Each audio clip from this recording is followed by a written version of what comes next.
Good morning, colleagues. Good morning, Chair. Yeah, are you well? We are well, Chairperson, and you? Thank you very much. I will just show the face for a while, so those that have never seen me to actually see the face, and then I will switch it off. With the delay that came in, because I wasn't in that. Yeah.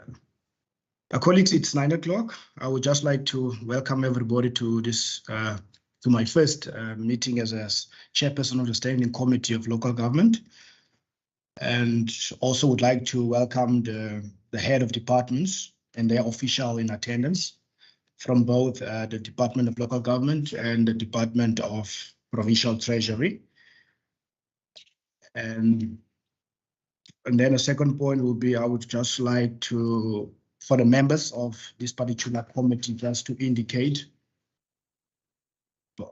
by mentioning their names, just to make sure that whether we're a quorum or not before we can proceed with the meeting. Thank you, colleagues. Good morning, Chair. Kayla Murray, member of this committee and also Standing Committee Chair for Finance, Economic Opportunities and Tourism. Thank you very much, member. Good morning, everyone. Good morning, Chair. My name is Matlodi Maseko, and I'm the member to the Standing Committee. Thank you, Member Maseko. Is there any other members? Good morning, Chair. Pat Maran, alternate member of this committee. Good morning to everyone else. Good morning, Pat, and welcome. Is there another member?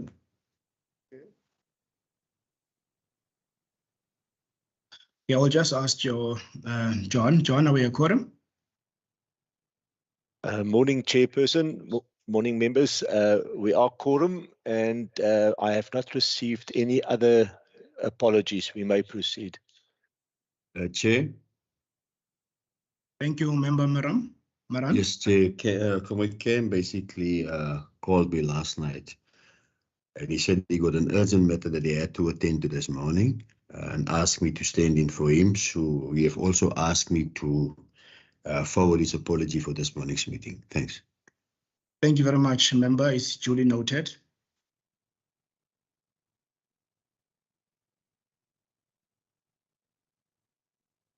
Then the next point will be, I'll just afford an opportunity to the two departments just to introduce themselves.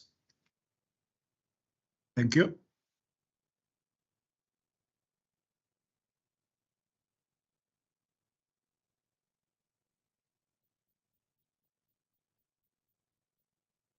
Good morning, Chair. I assume the Department of Local Government would go first because this is their committee, but maybe in the interim, let me introduce. I'm Stephen Kenyon, Chief Director and MFMA Coordinator in the Provincial Treasury. Very glad to be here today and with a team that includes Aziz Hadin, the Provincial Accountant General, and Diane Crunier, a Director in my office. Thank you very much. Let's go to the Department of Local Government. Good morning, Chair. I'm Albert Lwengu, responsible for policy and strategy in the Department of Local Government.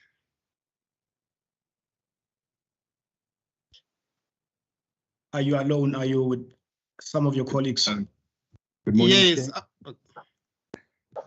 Good morning, honorable members. Nozuko Zamkaka, Integrated Service Delivery.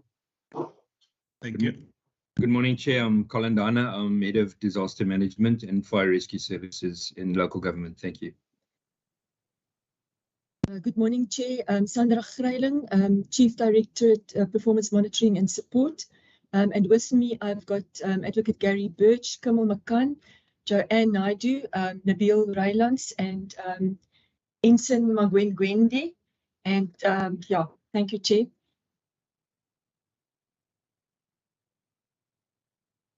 Thank you very much. Did you leave anyone behind from the departments? Good morning, Chair. My name is Sonia Chinian from the Directorate Disaster Operations. Good morning, Chair. Audrey Jacobs from Financial Management within the Department of Local Government.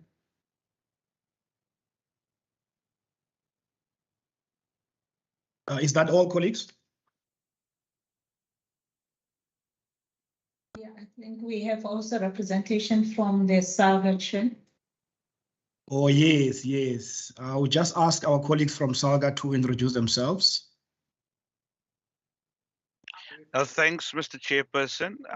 Councillor Carl Popham here, a member of the SALGA PEC and chairperson of the Governance and Intergovernmental Relations Working Group. Thanks so much for the invitation, Chair. Thank you very much, Councillor Popham. Councillor Anthony Moses.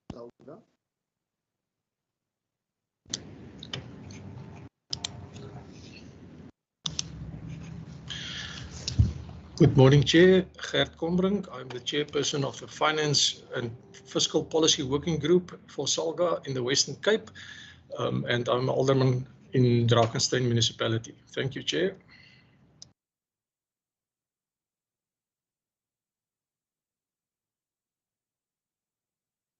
Chair, also on our chat group, there is apologies that you have to note on record.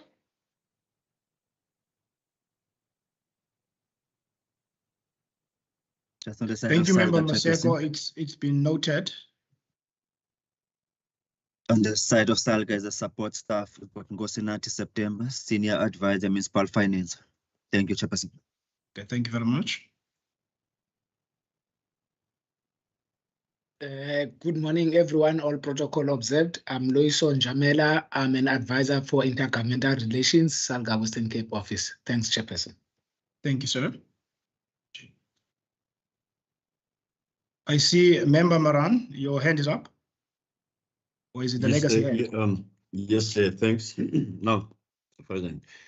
Thanks. Chair, I just want to alert you that at 10 I will have load shedding, and I'm not sure whether I will have a stable connection. So at 10 o'clock it will be load shedding. Thanks. Okay. No, duly noted. Member Maran.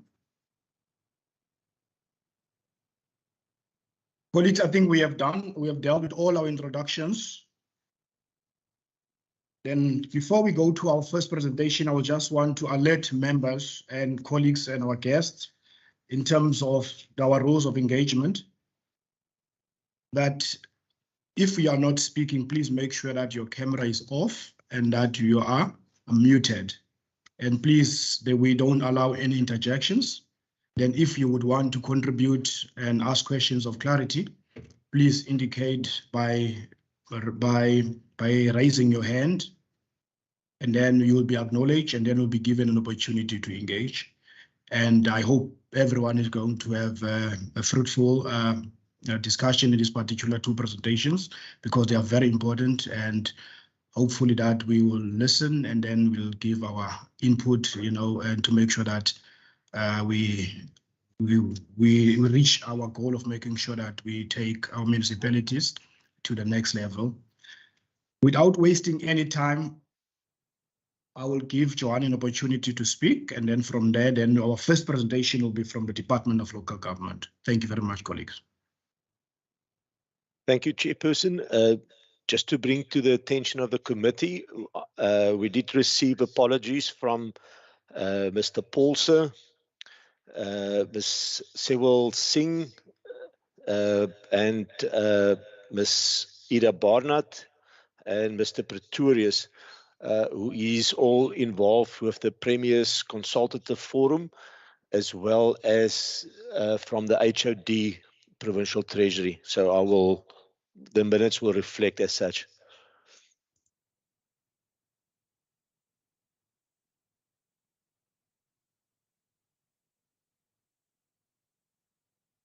It's over to the Department of Local Government to share with us their presentation, please, colleagues.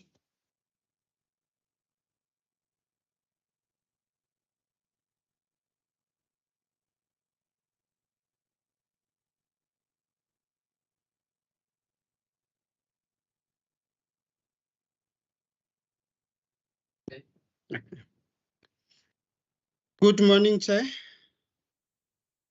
I've put up the presentation. Hopefully, you can see it that side.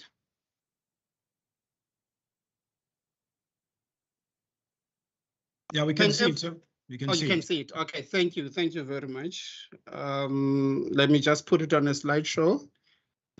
The presentation, Chair, covers the third quarter, which is the period between October and December of 2022.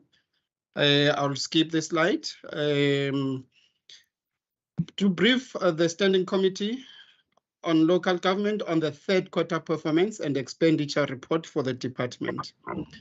For the department, Chair, this provides a summary of the department's performance during the quarter.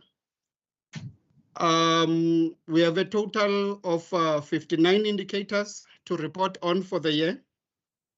And 16 of those indicators are basically sector indicators, meaning that those indicators are determined at national level. 22 indicators were due for reporting in the third quarter. Out of those 22, we've achieved 21 indicators where we fully achieved them. And one indicator has been partially achieved. Chair, for your benefit, we have a model that we're using when we're doing reporting with DPME, where it allows us to say we've partially achieved an indicator by a certain percentage.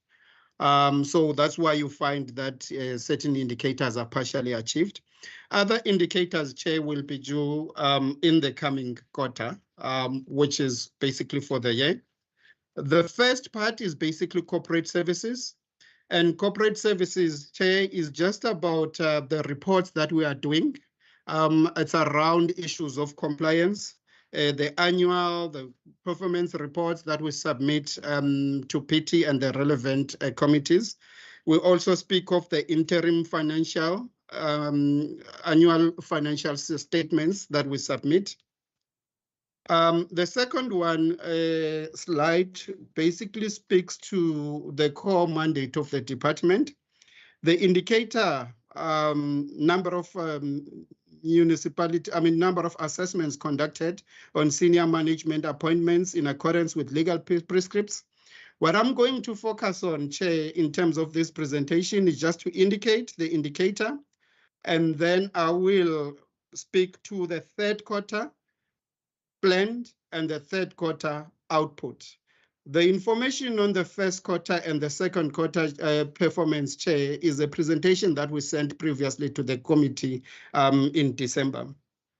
So during this quarter, we've actually done about 9 assessments, as indicated on the site.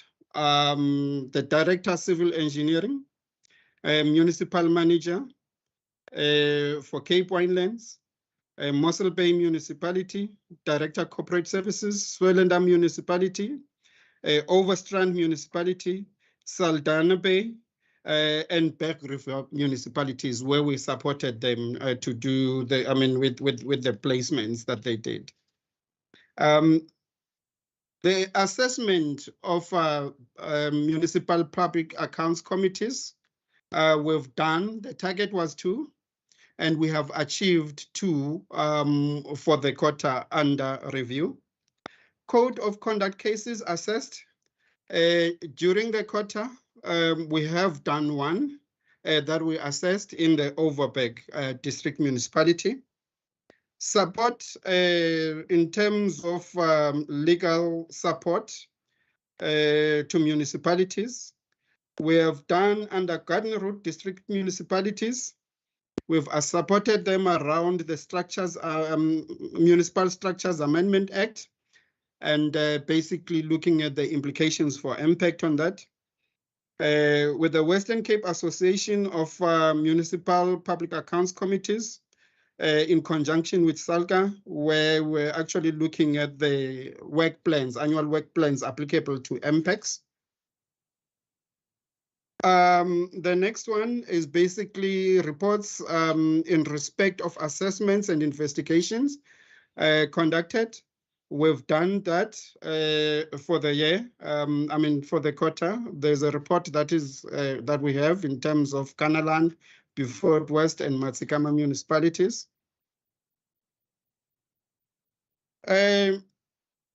Support actions to improve citizen interface. We've assisted municipalities in terms of civic education on public participation, where we've done that in Prince Albert, Matsikama, and Pito, where we had workshops. These are workshops that we do with community members, basically to try and empower them in terms of the knowledge of how to participate, where they need to understand the role of local government, what is their role in terms of public participation.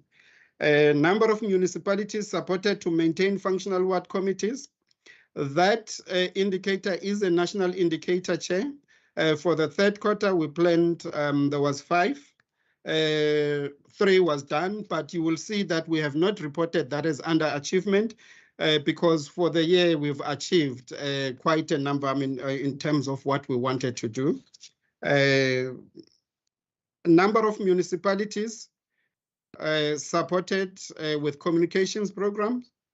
What we've done, Chair, we've done anti-corruption awareness communication campaigns that we've done, where we provided to municipalities tools that they can use for communication, things like car stickers, the posters, the flyers, and so that we did for Breda Valley, Breda Valley, Langeberg, Beaufort West, Lanesburg, Prince Albert, Pito, Hesekwa, Kanaland, Oudtshoorn, and Matsikama municipalities. Capacity building actions on gender mainstreaming. With Overberg District Municipality, we've done capacity building initiatives with the managers of the department and councillors. We've done sexual harassment awareness sessions and human trafficking awareness sessions.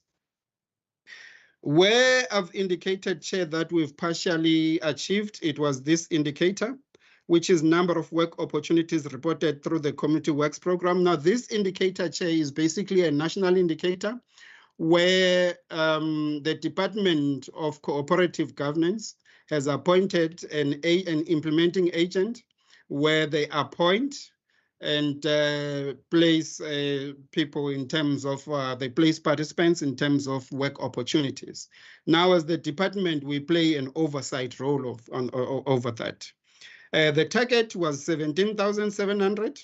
We have achieved 17,461. But if you notice in the previous quarter, Chair, that the number has been gradually going up. The reason for the partial achievement is because in areas where it's outside the city of Cape Town, you find that they are in agricultural areas. And therefore, people tend to move in between because there are much better opportunities there. But also the process of registration and approval of participants is basically coordinated by the national department, as I've indicated.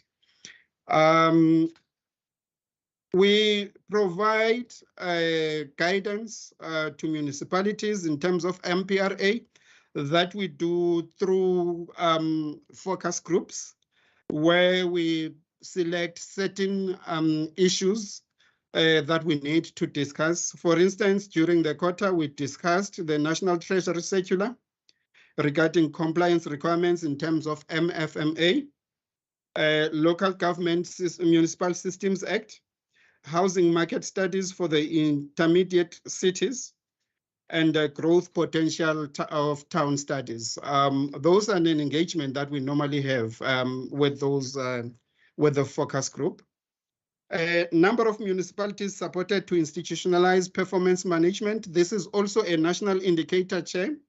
We supported municipalities, Oudtshoorn and Matsikama municipalities, where in terms of, with their performance management as per Chapter 6 of the Municipal Systems Act. Indigent policies is also it's also a national indicator there. Also there, we've supported Witzenberg and Berg River municipality. And those municipalities basically is around monitoring of the in-migration patterns and the impact on the demand for basic services, and also understanding the impact of COVID-19 and just the general monitoring of the implementation of the indigent policies. The next indicator speaks to reports in terms of municipal status. Now, that report, Chair, is a report that we do on a quarterly basis, which basically speak to the status of municipalities. Number of programs implemented to institutionalize GIS in the municipal space. We've supported the Overberg District Municipality to establish a GIS competency within the district, where we've provided technical GIS support to the district, where we're actually looking at mapping of the services towards finalizing the disaster risk assessment. We also support municipalities in terms of ICT, implementation of ICT within their space. Those are a number of initiatives, Chair. I won't go through all of them, but also just to indicate that it's professional advice that we provide to support municipalities at various IGR engagements that we've done, where we're monitoring ICT audit action plan with the municipalities, and also doing quite a number of strategic documents like the ICT strategy for Beaufort West municipality and other municipalities as they request from us. This report, Chair, section 47, is a report which indicates performance of municipalities over the period of 2020 and 2021. That was published in the Provincial Gazette. We've completed that. Support actions to improve functionality of the district and IGR forums. We've supported the district Garden Route District DCF tax, the Overberg, the Central Karoo, and the West Coast. And also in terms of the provincial forums, we're talking to the Min-May and the Min-May tax that we had during the period under review. A number of municipalities monitored on the implementation of infrastructure delivery program. This is also a sector indicator, Chair, where we support municipalities basically around MIG, Municipal Infrastructure Grant. We're supporting them to be able to spend. We've done the district coordinating meetings where we look at the expenditure, we look at the projects that are approved and so on, where we've also had MIG appraisal meetings, and that, Chair, we do for all municipalities.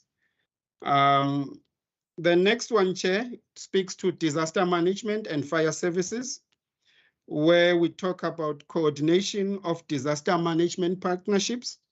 The target for the quarter was 3, and we did achieve the 3, which is basically the coastal disaster engagement, the heads of center engagement, provincial disaster management advisory forums, monitor and evaluate the implementation of disaster management. We've done the Western Cape Disaster Management Annual Report that has been produced. It indicates how the province is doing in terms of disaster management. Support organs of state to ensure disaster readiness and response. We've prepared the summer readiness plan during the period under review. The indicator, number of municipalities supported to maintain functional disaster management centers. That, Chair, is also a national indicator.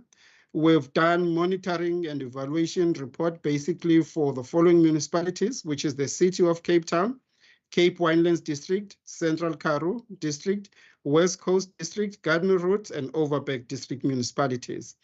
The last one, Chair, from the performance side is basically around initiatives to improve the quality of the integrated development plans. We've done an assessment of IDPs for all 30 municipalities, and we provided feedback to those municipalities, Chair. That is the last from me in terms of performance management. I'm going to give over to Audrey, who is going to present the expenditure report. Thank you, Director.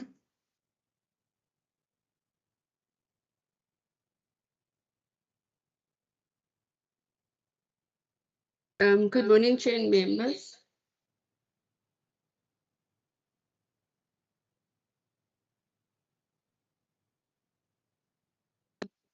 Sorry, Chair, we are in the same office, so it's echoing when my volume is up. I just put it down, Chair. Sorry, you can continue. No, it's fine. Thank you.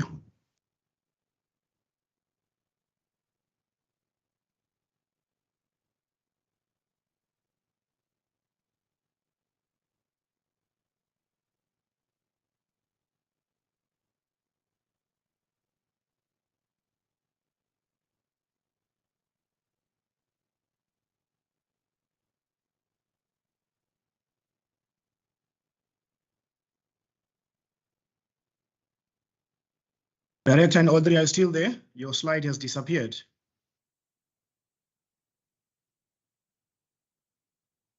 Yes, Chair. Albert is just uploading. Okay.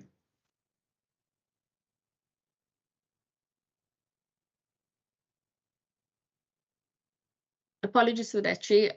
This is now the expenditure, Chairperson and members, as at the 31st of December 2022. For the total amount spent as at the 31st amounts to 185,827, which is 61.9% of the adjusted amount. And that is an illustration of the breakdown per program. We spent 68.1% for program 1. Program 2 is 61.9%. Program 3, which is development and planning, is 57.9%. And traditional affairs, that's a funding that we received, and that is currently in process as we speak. And we're projecting to spend that money now in the fourth quarter. That is just a graphic illustration of the previous slide that I illustrate to you now. It's the 68.1% for program 1, the 61.9% for program 2, the 57.9% for program 3, and then the additional fees we will be spending in quarter 4. Program 1 is of the 68.1% is a spending of 37.363 million. We've got the saving that we have on program 1's, Chair, that is mainly on COE of 2 officials who was promoted and left the department. So that happened now after the adjustment. So that is the saving that we do anticipate for program 1. Program 2 is municipal administration. They've spent 10.6%, 405,000 saving is 63.4%. Public participation is 66.3% of the budget spend. Capacity development is 62.5%. Municipal performance monitoring and reporting and evaluation is 25.6%. And the reason why that is it looks low is most of that funding is project related, and that will happen now in the fourth quarter. And bulk of that was also funding that we've published in the Gazette now with the adjustment, Gazette number 8699, and that was with the 22 adjustment that we published that. Service delivery integration is 77.1%, and CDW, Community Development Program, is 75.3%. The total spending for program 1 is program 2, 61.9%. Program 3, municipal infrastructure, of the 24.8 million budget, they spent 55.8%, and like I said, bulk of that is project related, of our geohydrologist funding that is in there, and of the transfer of the water resilience that is part of that budget. The overspending that you see there is mainly on travel and subsistence due to the extensive travel that is happening now in the fourth quarter. Disaster management, it's 55.8%, and the reason for that spend is the funding that is allocated for the aerial fire is within the disaster management, and we only started with the fire season only started in December, and we are on track with those with that spending. And integrated development planning, this spending was 76.1%. The total spending for program 3 is 57.9% of the budget. That is the additional fees which I indicated. That is the money that we receive for the capacity to be appointed within the department for the function that was signed over to the department, and we're spending that money for capacity for 4 posts in the 4th quarter. We are currently busy with the recruitment process. For economic classifications, your compensation of employees, 74% of the budget has been spent. The 1.3 million that is indicated as a saving on this tree, that is mainly due to staff exiting the department as at the 31st of December. We had 4 people leaving in the department for December, and 3 people left in January. So we have adjusted after the adjustment. That is the 1.3 saving for those posts of people that left, and we also had 1 CDW passed on in December. The saving on goods and services was mainly project related. If the detail of that project, I have my colleague on the platform as well. If you need to know the detail, it's related to consultants. The 2.1%, 38.8% of the goods and services spend. Provinces and municipalities is 27.1%, and the reason for that slow spending is because of part of the projects was gazetted now with the adjustment in that gazette number 8699, and those transfers is on track. It's currently in process. Departmental agencies, that is just the transfers that we pay to NSRI and our licenses. Non-profit institutions is the 100% spend for the Life-Saving Western Cape. And households, that is the 222,000 that was spent of the 207 budget, and we are overspending on that is the leave payouts of the staff that left the department. Machinery and equipment, 66.5% has been spent there, and that includes the GGs for the daily tariffs for the GGs, as well as all equipment required within the department. And financial transactions is 67.3% spent, and that overspending is mainly due to a write-off for a laptop. So the total spend is 61.9%. The COE is, as I indicated in the table above, 74%, 38.8% is goods and services. That's your transfers to municipalities, your provinces and municipalities is 27.1%. Departmental agencies is just 100%, and then your NPI, your non-profit institution, is 100%, and your households is a bit of a spend, and that is the leave payouts, and your machinery and equipment is 66.5%, and then financial transactions is 67.3%. That is it from us. Thanks. Thank you, Chair and members. Thank you very much for that. Colleagues, now I'll open the floor for the members to engage and interrogate the presentation. By a show of hands, please, colleagues. First, Member Matlodi. Thank you very much, Chair, and also thank you for the presentations. I always say that this time of the year is a little bit difficult after you did the annual reports. When you ask questions, you wonder if you are repeating yourself or you are on track. But through your indulgence, Chair, of the department, I know that they will, as always, empower us with more information. I just want to find out, to what an extent is the audit outcomes or the recommendations from the AG have an influence when coming to the municipality support from the department? And I'm asking this question because looking at the MPEC, I'm trying to look at the other slide where the MPEC assessment and also the MPEC support, the targets there are less of the municipalities. And I do understand that there are other municipalities that are on track. There's no need for that, but to have for the MPECs to operate and really look at each and every aspect of the responsibility or the oversight role that they have to react to. It's important that we empower the MPEG members accordingly in their municipalities. So I want to find out from the department, these municipalities that they chose that they are going to do the assessment or engage with, what was that based on? And also, and I will make an example of, we engaged with the veto municipalities, and we realized, I think as the members, that the predetermined objectives of the AG, it's sample checking, it's not checking everything.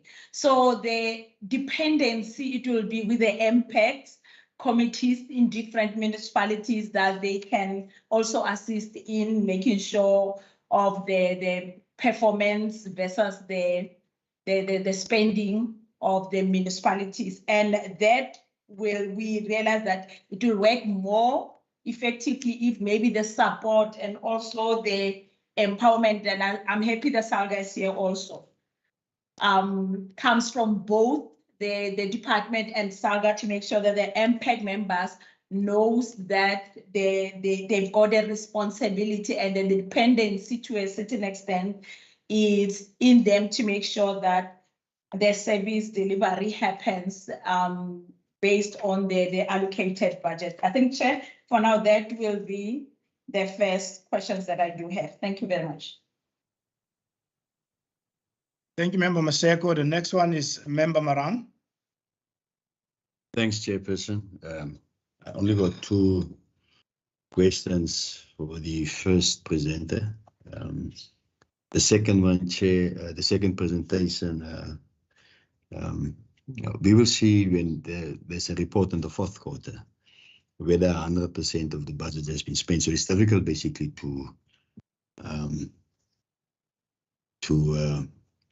speak on that particular one. Municipal governance, there was a slide that speaks to municipal governance. The annual target was 30.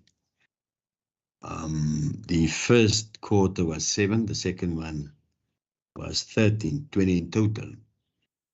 And then the 3rd quarter, they have done 9, but there was no target for that 9. Does it mean, Chair, that there's still 10 left? Or what are we saying? As I've said, 7 the first quarter, 13 the second quarter, and then a 0 target for the 3rd quarter, but the output was 9. And it seems, Chair, that 9 was not part of the initial target of 30. Just wanted to check whether there's still 10 left. That's municipal governance. Then public participation, Chair. And I've heard the presenter said that outside of the city of Cape Town, it's a strong agricultural area. And I want to check with them, Chair, whether we set our targets too low.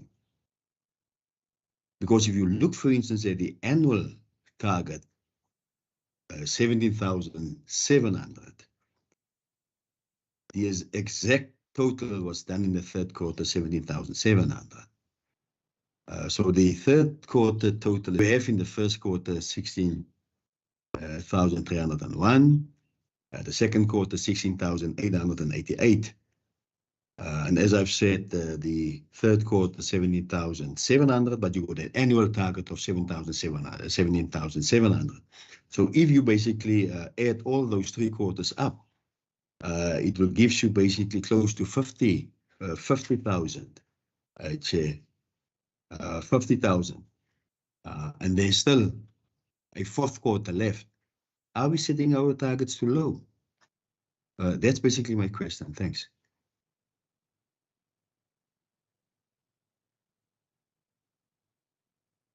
Thank you, Member Maran. Is there no other member who would like to pose a question for this round?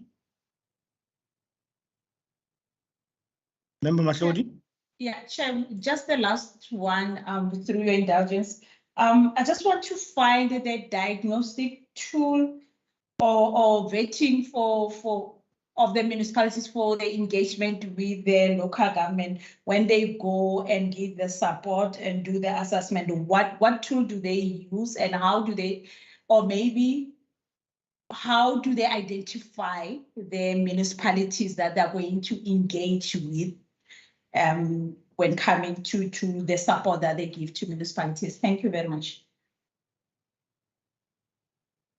Yeah, Chair, I'm just also going to thank you, Member Maseko. I'm going to just to pose a few questions of clarity from my side, as members has raised some of the questions as well. Just in terms of the assessment, when it comes to the directors for the different municipalities that has been mentioned, is the assessment done based on our own appointments that council has made and have referred it for concurrence? Is that the process? And also in terms of giving support to the different municipalities, what process do you follow? Do municipalities ask for support, or do you have your own mechanism where you identify, red lights and say, we have to intervene here, or otherwise we are going to be in trouble? And also in terms of the sector indicators, can you just please clarify for me who sets the target for the sector indicators? And also in some of the line items that you have identified as of December, that they have already spent about 100% of their budget. How are you going to remedy the situation when you come to the fourth quarter and you have overspent in that particular, in those line items? Those are just a few questions of clarity.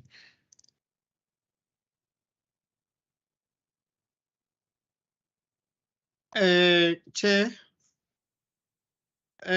I'll answer some questions and then others will be handled by the colleagues that I have. The question that I'm going to answer, they relate to first a number of assessments, which is also linked between your question, Chair, and the question that comes from Member Marang. The indicator, it's just I took it off now. The indicator number of assessments conducted on senior management appointments in accordance with legal prescripts. The target there, Chair, is 30 municipalities. Chair, your question of whether is it based on appointments which have been referred to, Chair, yes, it's correct. If I were to put it straightforward, I would say that target is basically informed. The achievement of that target is informed by the number of appointments which have basically been referred to the Department for Assessment, that is in terms of the Municipal Systems Act, Chair. So that's why you see those achievements for each and every quarter. So that target, Chair, is actually for the year. It's an annual target, but as we achieve it, we report that for the period. The second question, I think it relates to public participation, Chair. The target of 17,700, whether that has been set by us. That indicator, Chair, as I've indicated, it's a national indicator where the Department of Cooperative Governance has appointed an implementing agent in various districts within the province. That agent is responsible basically for recruitment and placement of those individuals. As the department, we play an overall coordination role. So the target of 17,700 is actually a target that comes from national, Chair. The sector indicators. The sector indicators is a consultative process, but mainly done at national. That is to determine what to put as an indicator. That covers all the different provinces, Chair. And what we do then as the department, in some cases you do, because you'll see that the target is around municipalities. Therefore, we put the number of municipalities that we have in some cases as the target. But based on those that we need to support and also our capacity, we do that, Chair. But you will see that there is a linkage between the national indicator and our own provincial indicators, where in most cases we will say this indicator is linked to one of our provincial indicators, Chair. The other questions around the diagnostic tool that we use, I'll give over to Sandra and all other colleagues to speak. Around MPEGs, Kamal will speak to that in terms of what is it based on and so on. Thank you, Chair.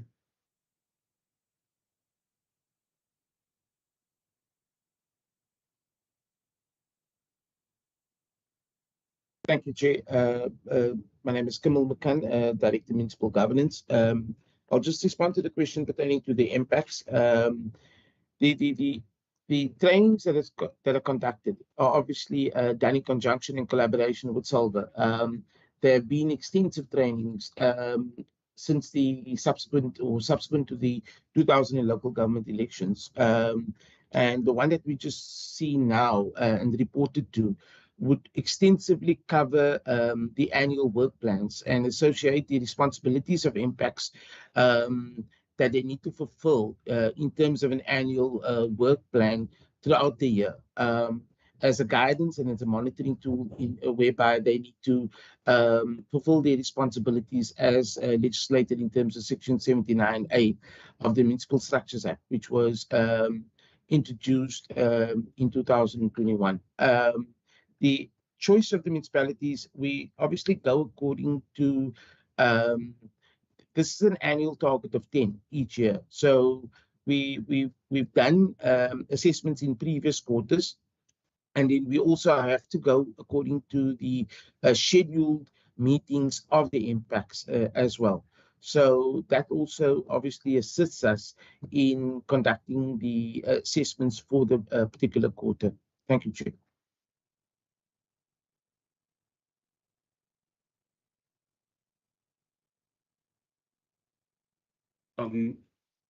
Thank you, Chairperson. I'm Nabil Rylands, Chair. I'm the Director Municipal Performance Monitoring, and I will just touch on the question around the municipal performance monitoring and the approach that the department has. So just in terms of municipal performance monitoring, the department has a structured approach to municipal performance monitoring. We've got a set of defined indicators that we monitor on a bi-weekly, monthly and quarterly basis, which we then utilize to develop a number of sort of municipal performance artifacts in terms of report. We've got a municipal performance dashboard as well. All of our indicators as well as our approach is aligned to the COGTA's monitoring approach, which includes a circular 88, which has been published by COGTA, which is the single set of indicators for municipal performance, which we are also driving as a department within the province. So the performance monitoring that we do obviously then informs our support in terms of identifying gaps and areas that require attention. Chair, with that, I will hand over to Sandra. Thank you.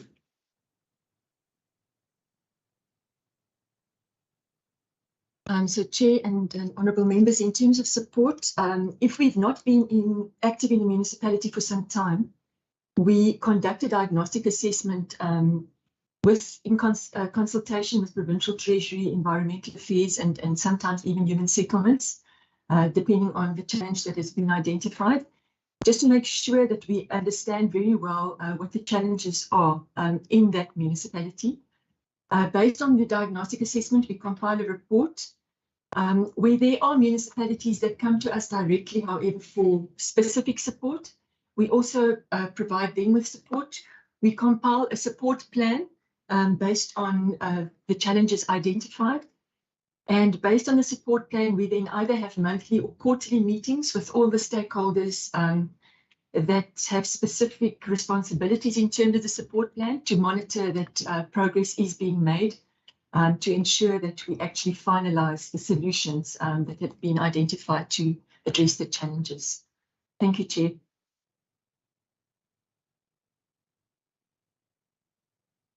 Thank you, colleagues. Those are all the answers. But I think I'll just, before I allow Member Matlodi a second bite or a follow-up, can I just allow Salga, I see Councillor Popam's hand has been up for the last 10 minutes, and I don't want to lock him outside, so I'll allow the opportunity for him to speak. Councillor? No, thank you, Mr. Chair. Thank you for not locking me outside. Am I audible, Chair? Loud and clear, sir. Loud and clear. Chair, no, I just wanted to offer a response, if it pleases you and the committee, to an input made by Member Maseko, which was very important around the support from SALGA and as organized local government around that of impacts. And so I'll answer in two parts. One around BETO. In fact, Member Maseko, we have a meeting with the municipality, or our team has a meeting with the municipality on the 3rd, I think that's Friday, in terms of setting up the terms of reference for the impact committee, because that's the state that we find ourselves in, that, you know, the bare basics of operations isn't in place in some municipalities. And so SALGA has done the drafting for that, as well as a whistleblower policy to assist the municipality in correctly supporting and dealing with anonymous whistleblower complaints to achieve the desired outcome. And that's particularly with reference to Bito municipality. However, over the last year, we have done the same and similar exercises with Matsikama, Cederberg, the entire Central Karoo district municipality, as a district, but as well as the local municipalities, as well as Oudtshoorn and Kannaland. And so if you listen to the municipalities that I'm referring to, and you look at the audit outcomes from the Auditor General, you'll understand why we have focused on those municipalities. SALGA also has a municipal public account chairperson forum in which we have monthly and sometimes even more meetings with all chairpersons around the province around best practices, information sharing, training. We've conducted, as one of the colleagues on the department has said, we've conducted comprehensive trainings with impact chairpersons.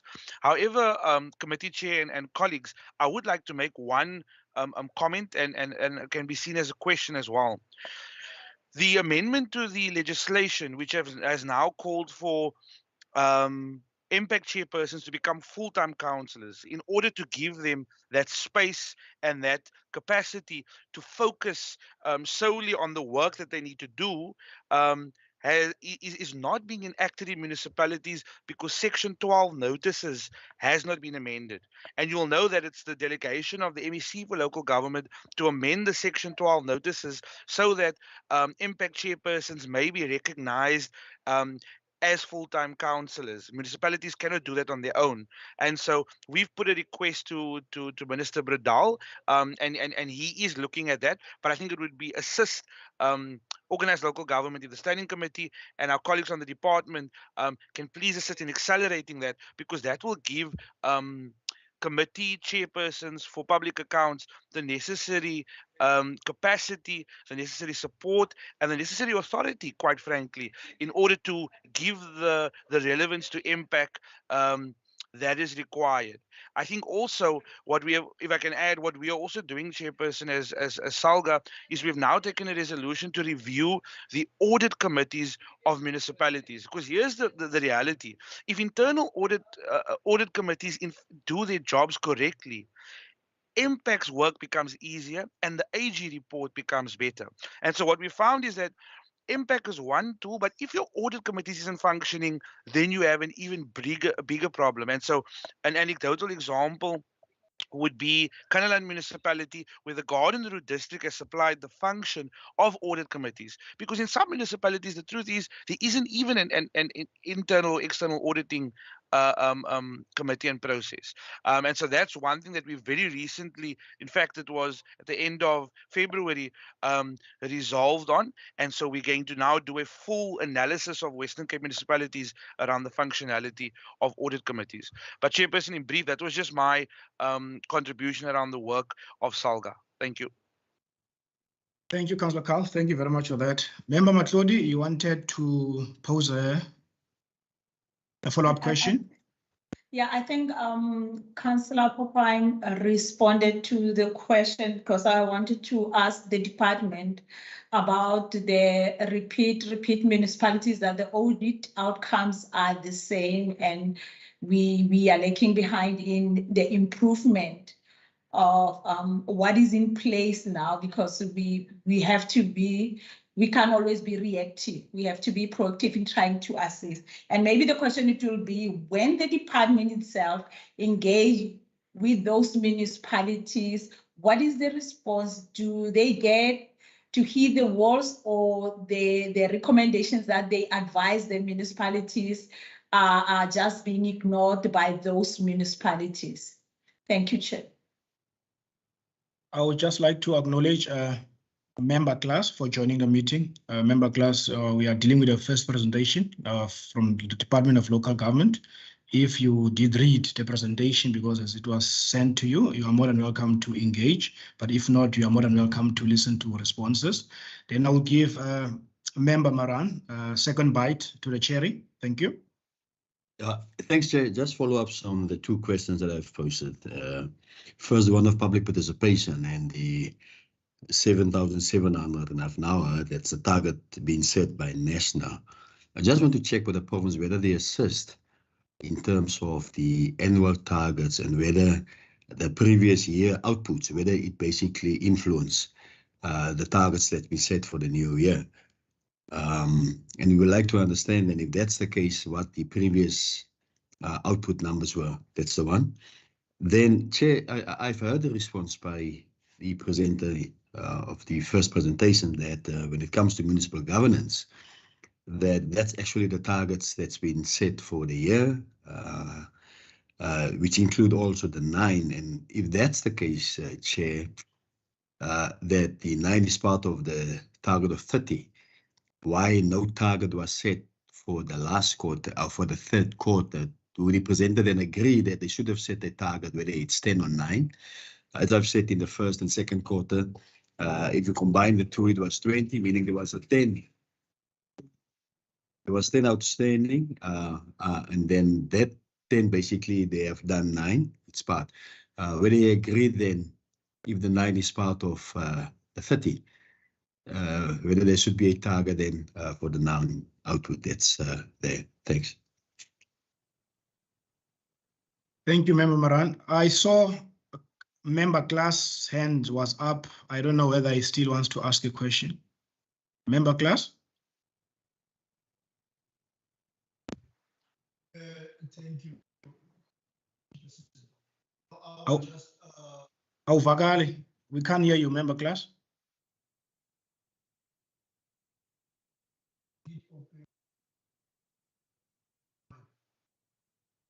Speak closer to the mic, please.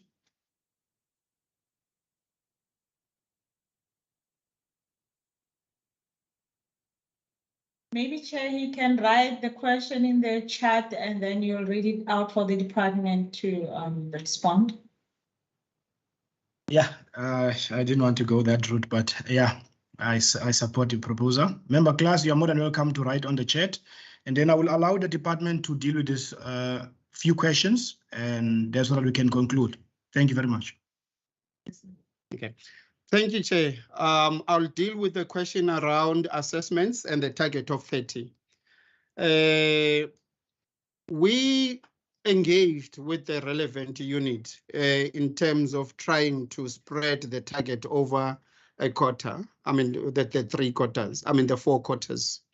But the challenge that we have there, Chair, is that if we set targets for each of the quarter, the risk is we may underachieve for those particular quarters here and there, because you wouldn't really know exactly when the appointment or when the post is going to become vacant within the municipality.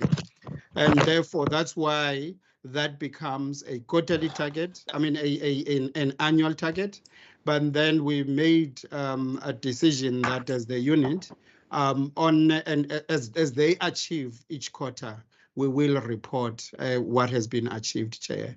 In fact, I mean, we only supposed to maybe take everything and report at the end of the quarter there. So that target, Chair, is very difficult for you to say 100%, I'm going to achieve that. In reality, even this 30, we may end up not supporting all 30 municipalities because we're not sure if all of the municipalities during the period would have had posts that require assessment by the department. I hope it explains, it's clear with the member. Thank you, Chair. I'll give over to the colleagues for another one. So, Honourable Matlodi, in terms of your inquiry around the audit outcomes and engagements with municipalities, as specified, we normally work with our colleagues at Provincial Treasury when it comes to audit outcomes. So as part of the discussions, we obviously identify challenges, and if it is a municipality that has had an audit challenge in the past, there's always that which forms part of the support plan. And we then consistently, from Provincial Treasury side, and they're in a better position to respond than I am, we consistently ensure that support is provided in terms of that specific municipality's needs. I do think that specific municipalities, obviously, as you alluded to, have not moved in terms of their audit outcomes. And I think that is a challenge that we must identify per municipality, because there's complexities in each of the municipalities when it comes to that response. Honourable Chair, the question in relation to the community works program, that what National Department of Cooperative Governance does is that per province, they allocate a province the number of work opportunities that the province must then ascribe in terms of reporting. So in the case of the Western Cape, the amount that is reflected on the quarterly report and what we indicate in terms of our annual performance plan is the number that has been set, that has been given to us as Western Cape to say, this is the parameter in which you then have to support the implementing agent in terms of the work opportunities that are created. So that 17,700 is based on the budget that National Department of Cooperative Governance has and has set for the province. It's not, so as and when their budget increases, they would then possibly look at increasing the number of opportunities that they allocate per province. I hope that assists, Chair. Thank you very much for that response. Colleagues, did you answer Councillor Popham's questions?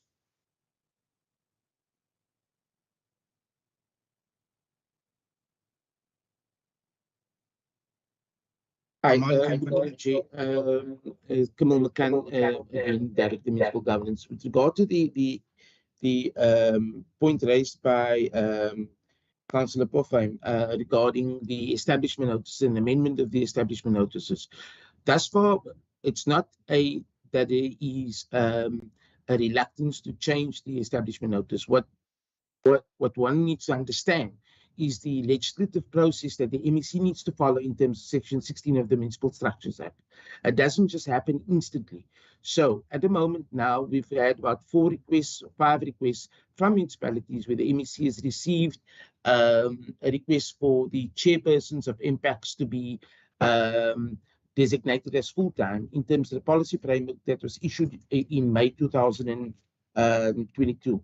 So that process has to follow by way of the detailed prerequisites in terms of the Structures Act, which means a draft amendment of the establishment notice, inserting the amendment, and then consultations with SALGA and consultations with the affected municipalities. Subsequent to that, you need to also obviously give notice of the amendment of that draft establishment notice. And then thirdly, one needs to go through a public participation process. So in this instance, those municipalities that have obviously applied or sought the concurrence of the MEC will obviously have to endure the legislative prerequisites that we need to go through before it can become, or those particular chairpersons can become full-time. Thank you, Chair.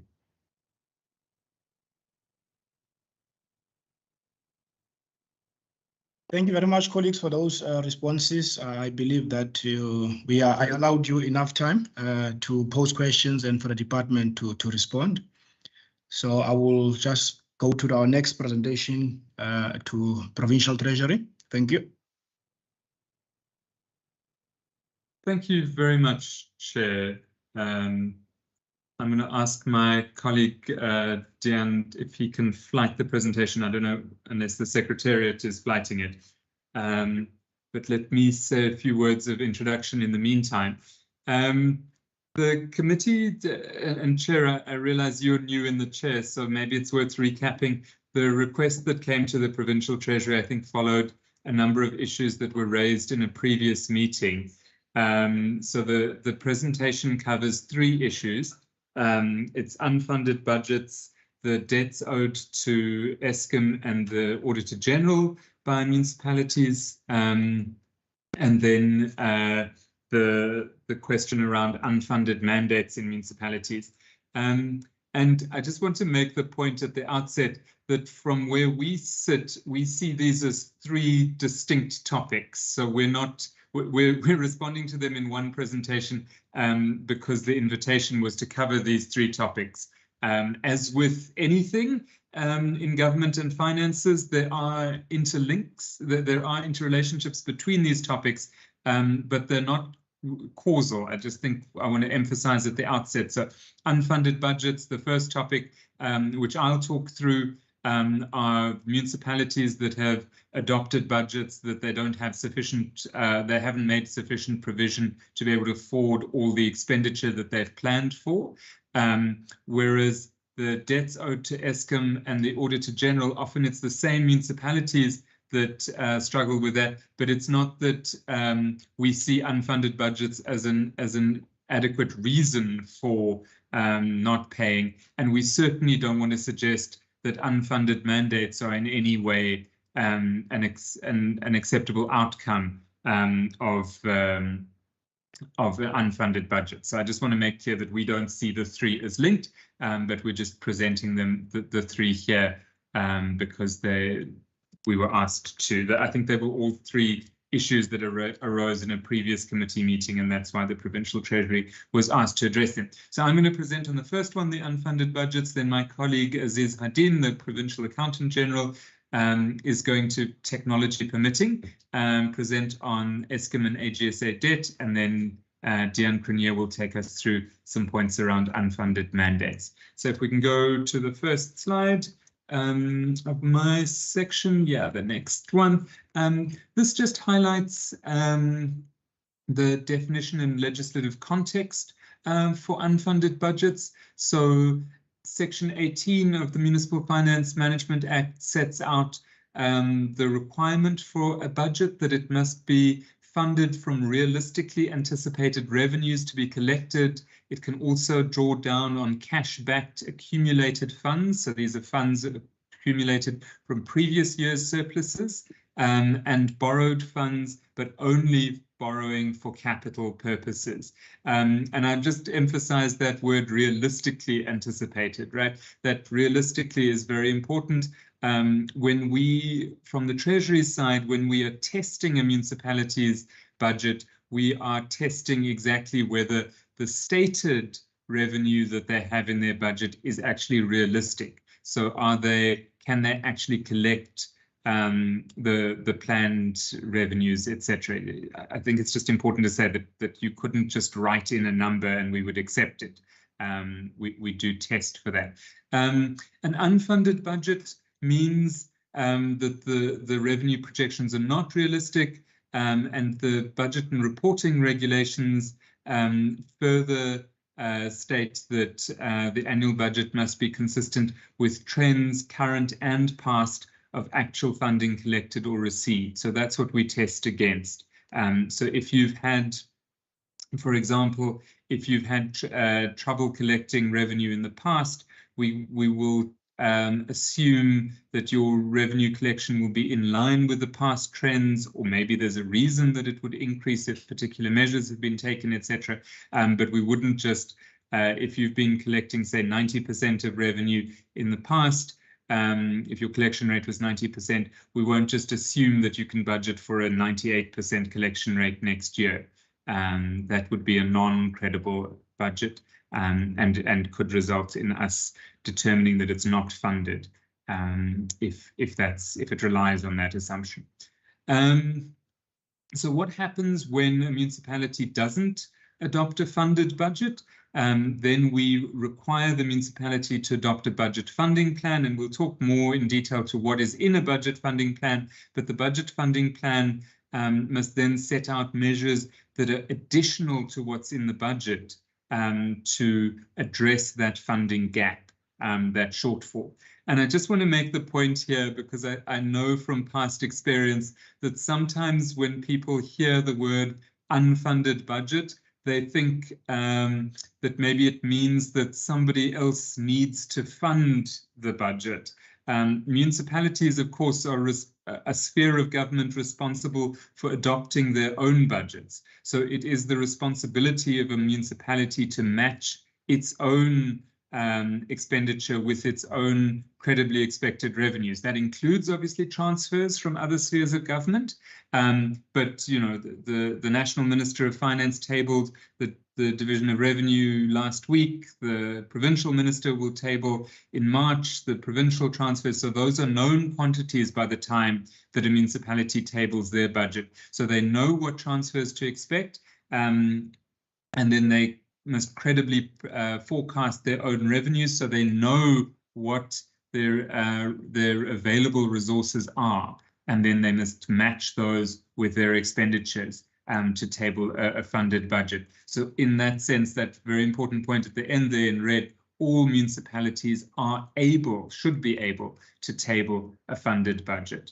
On the next slide then, we go to a little bit of discussion on why it's so important to address unfunded budgets. And I can't stress enough that this is seen within the Treasury family across national and provincial treasuries. Addressing unfunded budgets is seen as the most critical thing in preventing financial distress in municipalities. So that graph on the right-hand side there is from the national budget that was tabled last week, and it shows in red there the number of funded budgets adopted each year, and in grey the number of unfunded budgets. So it goes back quite far, all the way to 2014. So you'll see the redemarcation in 2016 meant a reduction in the total number of municipalities there. But you can see very much the majority of municipalities adopt funded budgets, but you see this increasing number of municipalities, especially up to 2019-20, adopting unfunded budgets in the grey, and then a reduction in unfunded budgets adopted in 2020-21, but then obviously post-COVID there was a knock in revenues, so planned expenditures couldn't be contracted as quickly, and so you see an increase in unfunded budgets after that. But you see the work of the Treasury system in trying to always reduce that number of unfunded budgets. So in the Treasury system, this is one of the game changers that we see, and National Treasury sees addressing unfunded budgets as a priority for preventing the financial collapse of municipalities. Nobody gets into financial distress in our experience that hasn't had an unfunded budget. If you have an unfunded budget and you address the problems there's the potential to avoid financial distress and the need for an intervention or whatever other measures may be required. So we see this as a critical point at which to work with the municipality to turn them around before problems escalate. And the seriousness with which this is taken in the system is also emphasized in the National Treasury's willingness to stop the transfer of equitable share funds if a municipality has an unfunded budget and doesn't take the necessary actions in terms of adopting a budget funding plan, a credible budget funding plan. And the credibility of that, of course, is assessed by the Provincial Treasury. If we can go then to the next slide, we just show you a diagram of how this works in the annual budget cycle of municipalities. So as you would be familiar, municipal budgets have to be tabled by the end of March and adopted by the end of May. So that allows a period of public consultation on the budget. It also allows provincial treasuries to do an assessment and provide feedback to the municipalities. We assess those tabled budgets for their credibility, and we assess whether we assess the credibility of all of the assumptions in the budget. We do our own calculations of what we think credible revenues are, etc., and we test that, and then we come to a determination on whether we think that that tabled budget is funded or not. And we provide that to the municipality. If it's not funded, we try and suggest measures that could be taken to get the municipality to a funded position. So I want to emphasize that that period between March and the end of May is the ideal time to address an unfunded budget, because it allows the municipality to address the challenges before the actual budget is adopted. And we have, as the Western Cape, had success in the past with getting municipalities. There have been a few examples, some on more technical matters and some on more substantive matters, where budgets are tabled that are unfunded, but by the time they're approved, the necessary changes have been made to get them to a funded position.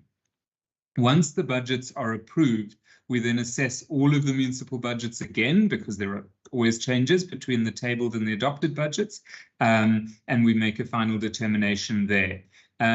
If budgets are still unfunded, and at the moment in this financial year, we had 5 unfunded budgets of the 30 in the province. Those municipalities are all required then to prepare a budget funding plan, and the Provincial Treasury has to assess that that budget funding plan is credible, and that there are measures in there that would genuinely address the funding status of the municipality. And if we don't, sign off on that adopted budget funding plan, then National Treasury would withhold the equitable share transfer. Usually the December transfer is the one that's withheld. The February adjustments budgets that municipalities need to adopt by today provides an opportunity sometimes for municipalities to move from an unfunded to a funded position. And we had a municipality last year that managed to move from an unfunded to a funded position in their adjustments budget. So that's obviously a good opportunity. There is also a risk that adjustments budgets could move from a funded to an unfunded position, and so we're also on the watch out for that. And we're always assessing every time there is an adjusted budget, we're assessing whether it is funded or not, especially for municipalities that are at risk. So we're constantly watching this. I think that's the point I want to make here. Okay, so then on the next slide, we talk to what the pillars are of the budget funding plan. And this is a standard structure for a budget funding plan that's been agreed by the 9 provincial treasuries and national treasury. So the 5 pillars there, the first one focuses on revenue measures. So the budget funding plan is basically a list of activities that the municipality will implement over and above what's in the budget to strengthen revenue and reduce expenditure and move them towards a funded position in future. And those activities that they promise to undertake, and the budget funding plan has to be adopted by council. Those measures are grouped into these 5 pillars. So the first is to generate positive cash flow balances with a focus on revenue from trading services. So these will typically be measures that are aimed at increasing revenue from trading services. This can include a range of activities. Examples of revenue enhancements.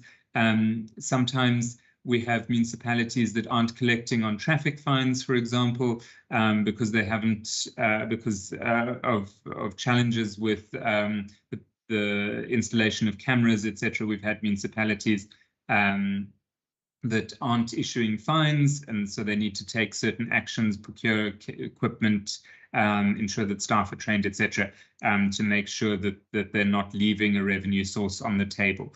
But there are lots of other examples in the revenue enhancement side, but that's just quite a practical example.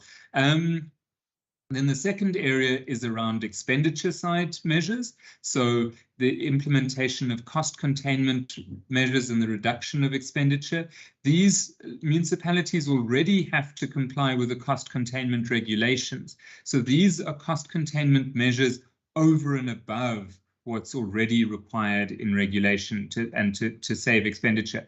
Sometimes you have municipalities that are in an unfunded position, in part because particular areas of expenditure have expanded, and they need to then reduce those. So we've had municipalities that, for example, where staff expenditure is a challenge, municipalities have applied for exemptions from the salary increases from the collective bargaining agreement, which provides for the exemptions, etc. So there are lots of ways that municipalities can reduce expenditure.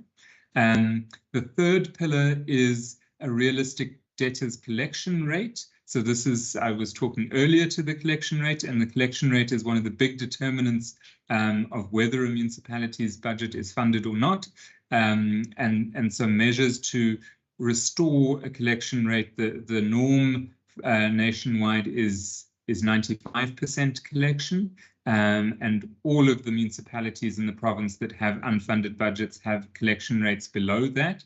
And so measures to improve that collection rate are always foundational to a budget funding plan. And then the fourth pillar there is on the creditor's payment rate. So this is ensuring that the municipality is meeting its commitments to creditors. And this is where there is actually a link to the next item on the Eskom and AGSA repayments, because those are often some of the creditors that we're trying to ensure that the municipality is meeting its commitments to. And then the fifth and final pillar is on ring fencing of conditional grants and ensuring that those funds are cash backed. And that's really a grant management and a cash management activity. What happens here is that often if a municipality is in financial difficulties, it's very tempting for them to use the cash that's been transferred for conditional grants, for example, the municipal infrastructure grant, and to use that cash to pay for their current expenditure, even though that municipal infrastructure grant has conditions attached that say it can only be used for infrastructure projects as approved in the MIG project planning processes, etc. What the risk that will then happen then is that the municipality will get to the end of the financial year, not have spent its MIG on the infrastructure projects, so will reflect underspending on the MIG at the end of the financial year, but the cash will already have been used somewhere else. Then if you don't spend your infrastructure grant, you have to pay the money back to National Treasury.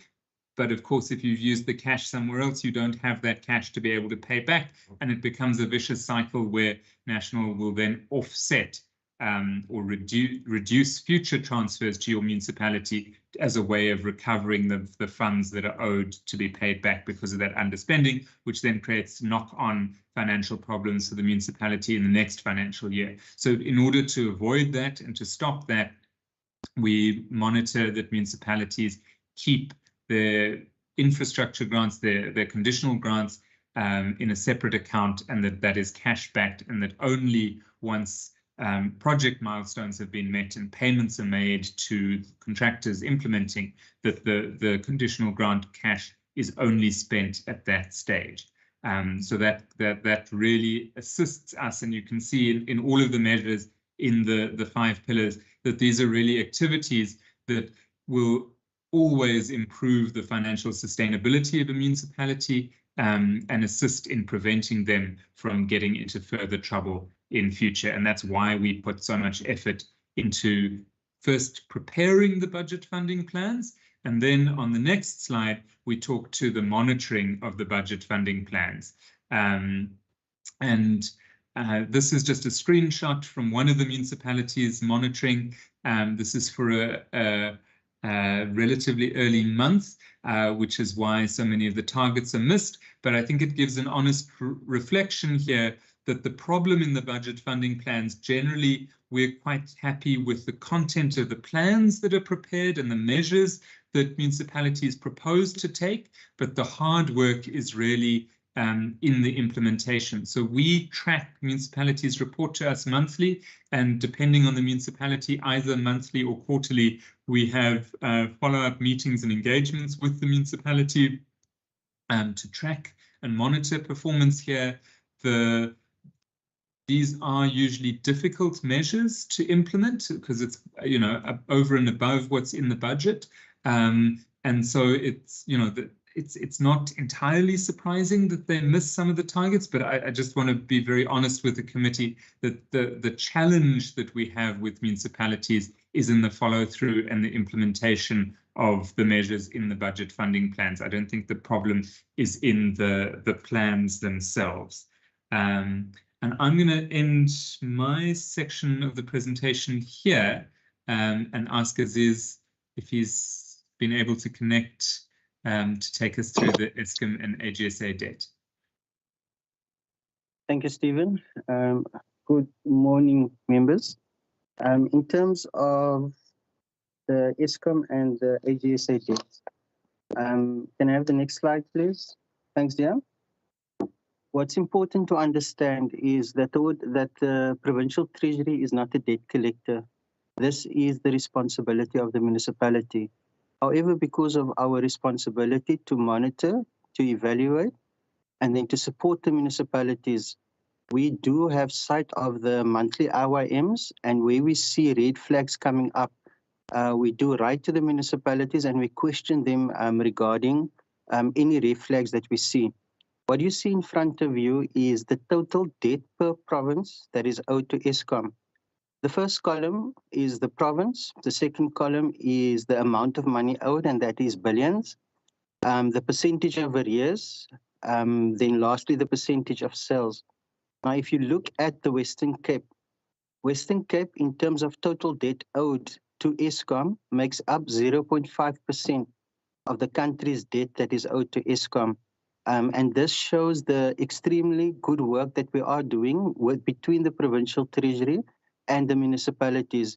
We have formulated a group within the provincial treasury where we follow up with government institutions that owes municipalities specific debt. And we have that meeting going on a quite regular basis, specifically dealing with the departments that owes other institutions of government the debt. But as you can see in the Western Cape, the debt owed to the Eskom is 275 million, and it is the smallest percentage owed to Eskom across the country. If we move on to the next slide, this is just as Stephen indicated, that for every municipality that doesn't have an approved budget or an unfunded budget, there has to be a funding plan. And this just gives you an indication of Matsikama, Beaufort West Municipality, Cedarburg, and Kaneland, who each have funding plans in place. What we have seen is that they are currently maintaining the agreements that has been made with Eskom. Now, those agreements doesn't just happen easily. If we move on to the next slide, we engage with our municipalities and with Eskom in good faith to ensure that we broker a successful negotiation between what is affordable for the municipality and what Eskom can accept to be a reasonable repayment. With the municipalities, Provincial Treasury has a very open and frank conversation with them. And when we do our SIME engagements as well as our monthly RYM write-ups to Cabinet, we inform Cabinet of all of the red flags that we do pick up in the monthly assessments that we do. We then also facilitate the discussions between Eskom and the municipalities to negotiate specifically what is affordable for the municipality and what is not. In terms of our assistance to the municipalities, where we identify that the municipalities are going into arrears, we specifically monitor the payment of creditors via the IYM process. We also monitor independently from the municipality the data that they submit to our database so that we can ensure credibility of information given to us by the municipality, as well as information that we are independently obtained from the local government database. We then have many workshops with the municipalities throughout the year in terms of setting cost-reflective tariffs. Now, cost-reflective tariffs means that you're setting a tariff that will reasonably recover the cost that it incurs for you to deliver that service. However, the members in the room will understand that Eskom has just been given an increase above 18 point something percent, 18.7%. That will filter through to the municipalities on the 1st of July. Now, a municipality is also limited by the amount that they can pass on in terms of the cost to a customer.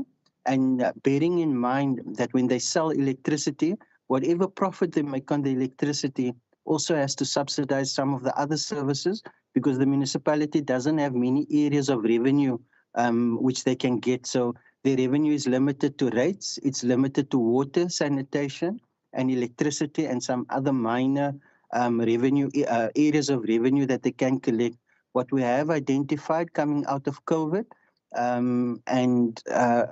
coming out of COVID, you'd identify that when it comes to government or money owed to government, a private consumer will first ensure that private institutions are paid, because private institutions are much easier to go to legal processes to recover their money. When it comes to government debt, if it's a choice between buying food and buying electricity, a customer would probably obviously go and get food first before they're going to pay the electricity. There is also a constitutional imperative that with some municipalities, they give especially the indigents some free electricity. I don't know to what extent that has reduced, but what we are finding is more and more customers are becoming indigent, and the basket of revenue that's coming from electricity is reducing. So what we would see is that there would be, as expected, an increase in the debt that is going to be owed to Eskom. We also manage or support the municipality in terms of ensuring that the credit policies are continuously updated for current situations, and we do have workshops in terms of data management. A lot of the municipalities, some of them may collect their own debt, and some of them may hand them over to legal institutions that can apply legal processes. But thinking of the 7.2 million people that lives in the Western Cape, to reach all of those that are not paying is quite a difficult task. The one thing that we are driving with the municipalities is that they must ensure that they have a list of all of their customers. They also have a list of all of the indigents, and then refine their data and the credit policy according to the latest credible data that they have. Otherwise, they would be issuing or allowing customers to access electricity, but not having or it not being affordable for them to be able to pay the bill. I think coming from our current engagements now, what we've also identified is that there has been a lot more technical losses when it comes to electricity because of the load shedding. And I think for the 2023 financial year, you would see a lot more debt coming through, because it's not money that they can bill to customers, but they somehow have to recover. It's somehow money that they have to recover to be able to pay the debt that they owe Eskom for the bulk purchases that they have. This will ultimately roll out to a customer, because the customer is the only one, and the business is the only ones that will pay for the services that the municipality is delivering. Many of the municipalities also has a concern in that some of the areas which falls under the jurisdiction of a municipality, some of those areas are covered directly by Eskom. And where those areas are covered directly by Eskom, the municipality sits with an even bigger problem, because then they have trouble or problems in recovering the rates or water or sewage, because in terms of hierarchy, a customer would first and foremost pay for electricity, then they would pay for water, then they would pay for sewage, and then they would pay for the rates. So we are finding that in the areas where Eskom transmits electricity directly, those municipalities have higher debt problems. And then, as Stephen also indicated, we have specifically with those municipalities where there's a budget funding plan in place, the Provincial Treasury team has been sitting with the municipalities sometimes on a weekly basis to ensure that the cash that they have received is being managed properly. And this is a very intensive exercise. It's not something that we are used to, because across the country, more and more municipalities are showing a failure in terms of local government and the state of local government finances. Then, if we move on to the next slide. So this is a reflection of money that is owed to the Auditor General for performing the audit on the municipalities. You would see that the biggest creditor to the Auditor General in the Western Cape is Beaufort West Municipality that owes 17.4 million. Kannaland owes 12.8 million. Laingsburg owes 11.6 million. And then Prince Albert owes 7.3 million. Sadly, these are all the municipalities that you'd find in the Garden Route area as well as in the CKD area. It is also some of the poorest municipalities in the country. If you look at the third column that speaks to current, the Beaufort West, for the last 30 days, the last bill received from the Auditor General was 1.2 million. Kannaland was 303,000. Laingsburg was 2.4 million in 1 month. And then Prince Albert was 65,000 Rand. If you go to the fourth column, you look at the aging of this debt. For 60 to 120 days, 4.5 million in total is owed to the Auditor General. And if you look at the 120 days plus, 27 million comes from past audits that the AG had performed, where the municipalities are unable to pay for the cost of the audit. The very last column, basically there is a law in the MFMA that says that if the audit fee exceeds 1% of a client's budget, the amount up to a maximum of 1% must be paid by the municipality, and the rest must be recovered from National Treasury. So you'd see that the top 3 municipalities have audit fees in excess of 1%. So the balance actually has to be paid by the by the National Treasury, but National Treasury doesn't blindly pay this audit fees. There's an entire calculation that needs to be put together, and National Treasury budgets for amounts, and there's an equal responsibility on the municipalities to inform the National Treasury that they would not be able to pay these audit fees. But equally so, there's a responsibility on the Auditor General to make those budgets available so that when the municipalities goes and budget for audit fees, they are in a position to tell National Treasury by how much they would not be able to afford the audit fees, so that the National Treasury can put enough money aside to be able to pay the excess audit fees. In the case of Prince Albert being one of the smallest municipalities, and even though the audit fee exceeds the 1%, in terms of the calculation that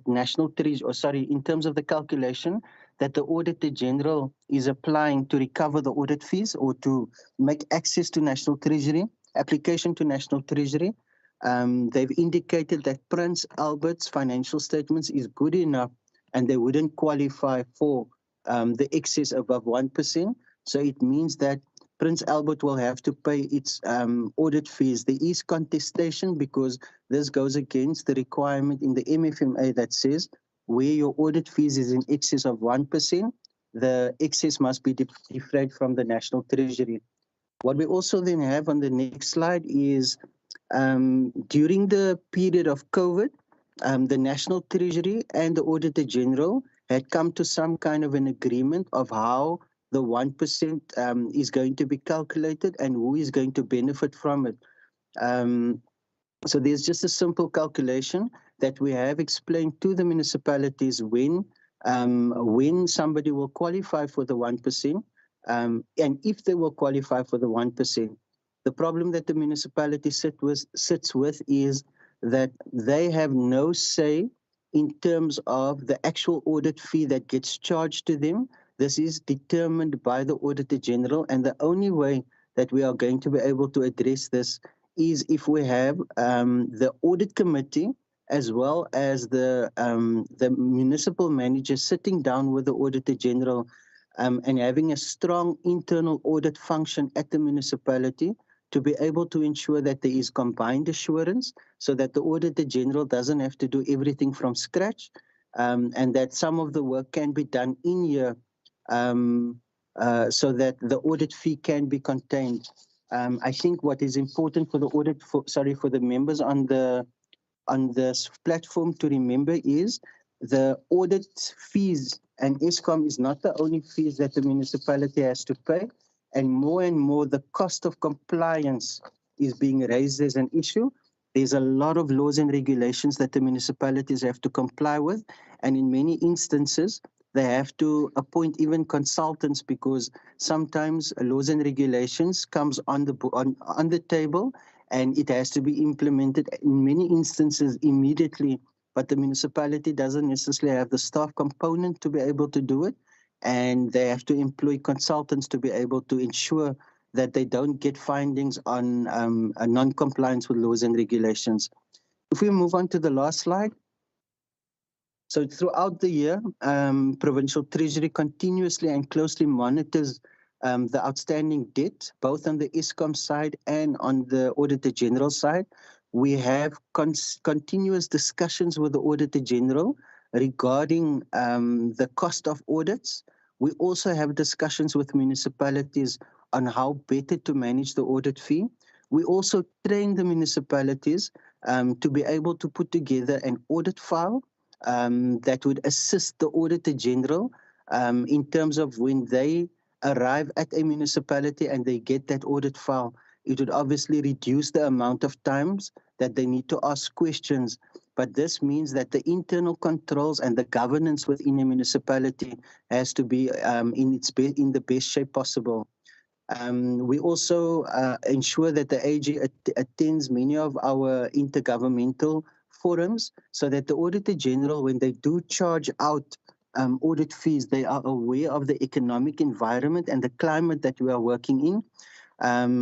The matter where the AG's fees is concerned is that the Standing Committee on the Auditor General provides them with a once-off increase per annum, and in most cases, for the last number of years, it's been about 6%, but the revenue of a municipality doesn't necessarily increase by 6%. Sometimes the expenditure, as can be seen with the electricity, exceeds 6%. So what you have is the expenditure of the municipality is crowding out, the revenue resources of the municipality is being reduced, and the one area where the municipality does not have control over is specifically in relation to the cost of an audit. What we are further considering is to ensure that the MMs are aware and that they take charge of the audit process, because where you have an MM taking charge of the audit process together with the CFO, the Auditor General, the team on the Auditor General side is normally much more effective and efficient because you have your leadership taking the lead on the audit process. And that takes me to the end of the slides on the ESCOM debt and the audit fees. Stephen, I'll hand over to you, to Dian. Thank you, Aziz. Chair, with your indulgence, good morning. My name is Dian Cronje. I'm Director of MFMA Coordination at Provincial Treasury. I'm quickly going to take you through the unfunded slides, or the slides on the unfunded mandates. So, Chair or Committee, conceptualizing an unfunded mandate is not really as clear-cut as one would think. The determining facts it made its first appearance back all the way back in 1998 in the white paper, which really, I think there was the quote which noted that the evolution of a new function to local government may only occur without it being accompanied by the financial and administrative capacity required to sustain it. So the white paper basically then said, well, to stop this from happening, if you don't have the financial and administrative capacity to sustain it, you need to put certain legislative measures in place. So, Chair, to come back to the actual conceptual definition of an unfunded unfunded mandate, it's very difficult to almost conflate the two. It's in its simplest form refers to a function that you perform for which you do not really receive adequate funding. So the contentious part in this reference to the function that you perform is the mandate part, because it refers to where there's an obligation to do something, but you're not so fully capacitated to do so. And capacitated in this context, we refer to having the proper financial means to, or financial support to actually conduct that function. So, Chair, it's important that we, as part of this definition, just quickly do a bit of a stop to differentiate between an unfunded mandate on the one and an underfunded mandate, and the third, a non-mandated function. So in its simplest form, as I mentioned, an unfunded mandate refers to you don't receive any funding, but you've got an obligation. There's a mandate. There's a legal requirement for you to perform something. So you're handicapped in that regard. Then you've got an underfunded mandate, means that the funding is less than the actual cost for a specific function assigned to you. So you shortchange, you need to provide the rest.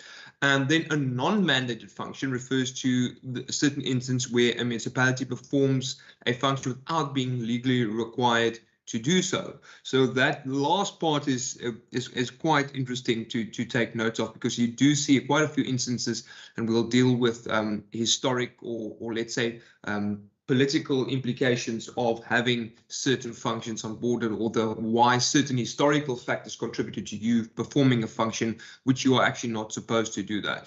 So, Chair, then important in practice that these three categories do overlap, especially as we know municipalities all maintain, or not just the municipalities, but your various spheres of government maintain different service level standards. So, for instance, one would perform a service which costs more that you will, for instance, say that you provide a communal toilet within every single dwelling. Another municipality will, for instance, maintain the basic norm, which requires you to provide a tap within 200 yards of a dwelling. So if you go above and beyond and you increase your service level standards, it costs you more to perform that function. And it is difficult always to think then you claim that sometimes, I'm not referring to instances of basic service deliveries, maybe a bad example, but the point I'm just trying to illustrate is that if you provide a service above and beyond what is the generally accepted international or let's say national treasury standard or COCTA standard, then you can't always claim it's an unfunded mandate because you do not have sufficient money to maintain your own standards. So, for instance, you cannot also introduce a policy to say that you will roll out broadband connectivity, which is not really a municipal function, to every household, and then say you're not fully funded for that. So, Chair, it's very important just to take note that not all additional functions are unfunded mandates. There are certain instances, for instance, like where a municipality will perform work on behalf of the Provincial Department of Transport and Public Works. They'll build certain roads or maintain certain roads, and they do so on an agency basis. So there are lawful mechanisms and regulations in place that actually guide the performance of these various functions. So in those instances, it does not mean that the municipality has taken up a function without anyone telling it to do so. There's a binding legal requirement or framework in place to guide it, and it obviously comes with the necessary funding to perform that function in an effective and efficient way. So, Chair, just quickly going on over to give you a brief background as to where this concept of unfunded mandate also comes from, is very quick reference to the Constitution. So you can see top left, Chair, the Constitution, Section 40 specifically refers to the various spheres, but it requires the spheres to coordinate, the distinctive spheres to coordinate their actions in a very can I say, intergovernment, or rather to perform their functions in a coordinated way. And I think that speaks very strongly to that notion of cooperative governance or intergovernmental relations, that you structure yourself and make sure that there are no overlaps between the various spheres or the functions that you do perform. And that then, on the right-hand side, links very strongly to Section 156 of the Constitution, which attributes that concurrent and exclusive competencies of the one and the provinces into two parts, Part A and Part B of the Constitution. And the latter part, Part B, that specifically lists the functioning areas of municipalities. However, even in the cases where the powers of local government are really specifically listed, identified in black and white, it seldom means really that the municipalities have exclusive jurisdiction over that listed functional area. So as you can see there, the matter would be, when you're looking at that part that's highlighted in red, just give you an indication that the national government and provincial government must assign to a municipality by agreement. Again, strong emphasis that there is a mutual agreement between both parties. The administration of matters listed, which necessarily relates to local government, if A, the matter would be most effectively be administered by local government, and B, that the municipality has the capacity to administer that. So that, again, Chair, refers to both your operational and financial capacity or capabilities to perform that function. So there are some guiding or some legal restrictions on what you can impose on local government.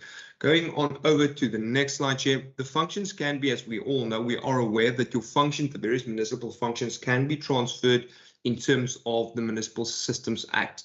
However, in 2003, some new amendments were introduced, which really prevents unfunded mandates. And that flows from this legislative assignments in terms of sections 9 and 10, specifically of the Systems Act. And as you can see there, again, to pull it back to where I started off to say that the white paper, the vision of the white paper said that, or the vision outlined in the white paper entailed that you cannot just willy-nilly allocate a function to the local sphere of government, that there must be certain guides or legislation in place. And this is exactly this, Chair. To see there, if you just read that little part, it indicates that the MEC, or the person that's actually doing the transferring, must take appropriate steps to ensure sufficient funding and capacity initiatives as may be needed before you assign or you impose certain duties on a municipality. And that is irrespective of whether it falls in or outside of those schedules 4 and 5 of the Constitution that I referred to. So some legal parameters are in place to safeguard or to prohibit from unfunded mandates unnecessarily being imposed on the local sphere of government, Chair, without the appropriate funding. So, Chair, just to take notes of, these are some key considerations in addition to the legislation, almost like reasonable or rational thoughts that should be applied before you think even of introducing policies or legislation that imposes a function on the local sphere. So you can see the very first one here, there's a school of thought that actually argues that the functions performed, or in terms of determining who should perform the functions, it should be done by those really closest to the public. But that's a bit of a fallacy, because local governments is the coal face of service delivery, but that's in terms of basic service delivery, not necessarily the provision of services which falls in the ambit of responsibility of provincial and national, be it like health or education. So that's why it's just very important to make sure that the functions are allocated to the areas where it is best performed by your local authority. Then, Chair, formal, I did mention the importance of this, where there must be formal binding agreements in place to ensure that there's no confusion regarding the roles and the responsibilities, and of course the funding proportion, and who will fund the actual funding. And as you can see there, that's important to capture that in your service level agreements or MOAs. Then it's very important, Chair, to always just conduct then a cost-benefit analysis before accepting such a mandate. It's really a detailed systemic process needs to be followed, where ultimately we compare the costs on the one hand and the associated positive spin-offs from taking up a specific function. It's not just we perform a specific function because we want to, or we think that there's a demand for that. And I'll very briefly refer to incidences of certain functions like safety and security in a second. But ultimately, Chair, all delegations by, this very important bullet, that all delegations by the higher spheres, then provincial and national, must be accompanied by a credible account of how the services is to be funded. So ideally, the function should be self-funding. And this is something that both Stephen and Aziz referred to in the previous presentation on funded budget positions, as well as cost-reflective tariffs, where the monetary return can actually offer specific investment, if I can call it that, or rather the decision to perform a certain function, that the monetary return can sustain that effort over time. And that speaks very well to this notion of fiscal autonomy, Chair, where basically the local government has the power to, can I put this, to create their own revenue and to attribute this income to their high-level priorities, or to determine and to use it as they see fit. So while the allocations from the other spheres are always welcome and much needed, and in this instance I refer to grants and transfers, it should not, Chair, create a dependency where the removal of funding support would ultimately result in the collapse of a service being provided. Ultimately, you don't want to compromise service delivery standards. So maybe just a thought to take note of. Chair, I've got 2 more slides before I will wrap up. This is to give you an idea as to why is there confusion. So I think it's a very reasonable question to say, well, when we drafted our constitution and when we developed the Systems and the Structures Act and even the MFMA, why did we not foresee this? Where does the confusion come from? So, Chair, first, I just want to very briefly run through some of these pillars. So firstly, we already alluded to the fact that local government is a distinct sphere of government, Section 40 of the Constitution, with its own set of functions. But now we have 2 other spheres who must, and the legislation is quite clear here, you can have a look, I should have made that bold, who must monitor and ensure, emphasis on the word ensure, that local government performs its functions effectively. And this is where you often find provincial and national government being perceived, I use that word deliberately, perceived, as being overly controlling of this authoritative figure. So important, just Chair, that when provincial and national often ensures that a local authority performs a specific function, there it creates some overlap where the municipality will say, well, okay, fine. If you think you can do it better, you perform that function. So that is where this managerial or oversight overlap comes in. And it's actually in the detail, in the legislation, which really causes some of the confusion. So participatory competencies, Chair, how often do we not see the word as we go through our policies, this notion of integration, collaboration, and participation? So while these are all very well-intended values and really a cornerstone of our democracy and democratic dispensation, the policy requirements often indicate that the spheres should work together. We should collaborate to deliver a specific service. If I recall correctly, I think it was a few years ago, there was a court case, Grootboom, if not mistaken, versus the Republic. And the court actually found that, to use an example, that the responsibility to provide basic shelter is that of all 3 spheres. So that ruling was made despite explicitly in detail in Section 4A of the Constitution, being quite clear that housing, for instance, is a provincial and a national function. So there you have where the collaborations at times where we're supposed to work together to deliver a better service, it causes confusion as to really what are the different roles and responsibilities. And it's fine if we can only argue about roles and responsibilities. That's something that can be really resolved in an amicable manner. But the problem is, Chair, obviously, as we know, it doesn't come with the adequate funding. And that is where the problem is, where if local government takes up the function, they would argue that we do not have the funding. And there are times when national says, well, we unfortunately cannot continue to support you. And that is why it's so important to also take note of the usage and application of your grant funding, that you aren't supporting something that creates that dependency, as I referred to earlier. Chair, specific on current competencies, in certain instances, despite competence being exclusively really mandated to the local sphere of government, I think vague definitions of such powers really result in overlapping competencies in practice. So to give you another example, in South Africa, functional areas overlap between the local and the provincial spheres, really in terms of tourism and health, transport, trade, sports, even sports and recreation. So you have to ask yourself, where does the local government tourism function, for example, begin or end? And where does the provincial tourism start, or healthcare for that matter? As you can see there in the table on the right-hand side, this is information directly quoted from the Constitution. As you can see there, Chair, there's at the current moment, I don't think the provincial roads is such a contentious issue, but if you look at, let's say, health services, 4A, health services is a provincial national function, but municipal health services is also listed as a competency really allocated to the local sphere of government. Municipal planning, ultimately who takes charge of local economic development? We've got a national department for that. You've got a provincial department for that, but you've also got an LED department within a municipality.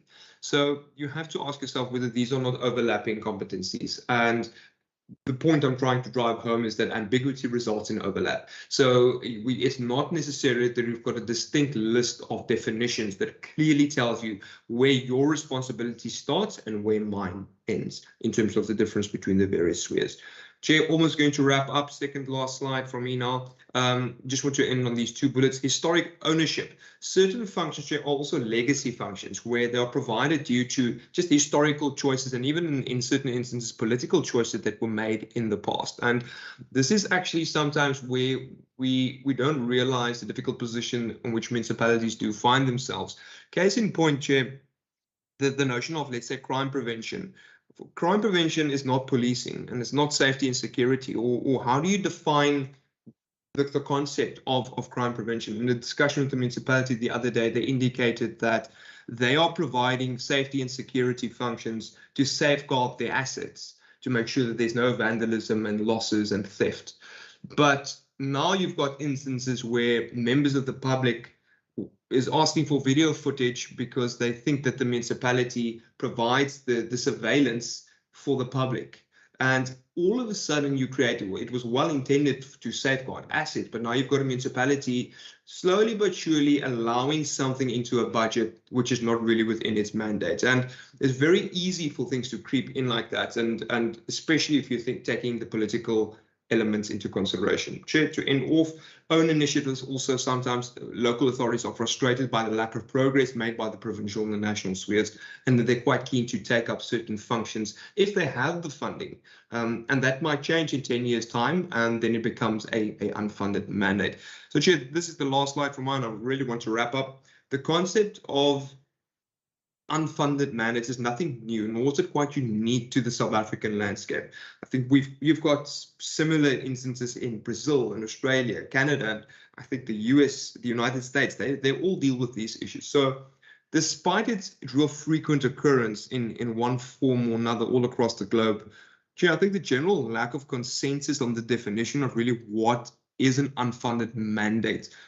Yes, we were able to provide the definition in the start, but it's from just well-defined literature. But that the lack of the consensus really implies that it's difficult to agree on the financial impact. And if it's difficult to agree on the impact and the extent of unfunded mandates, it's difficult to really resolve, because you won't take up something if you don't know what the financial implications will be. So we could take there's two ways to really deal with this, Chair. We could take a hard-handed approach to completely just prohibit unfunded budgets. Such a radical intervention, that's a good case in point is how they actually do that in the United States, will sadly have more negative consequences. In certain cases, you'll see the complete collapse of a service if you're going to start to almost like outlaw certain functions. The sphere might also not have sufficient funding to perform a function, but it does have the expertise. So you actually run the risk of not just the funding, but also losing your functional efficiencies of an entity or sphere that's been providing the service for quite a long time. So ultimately,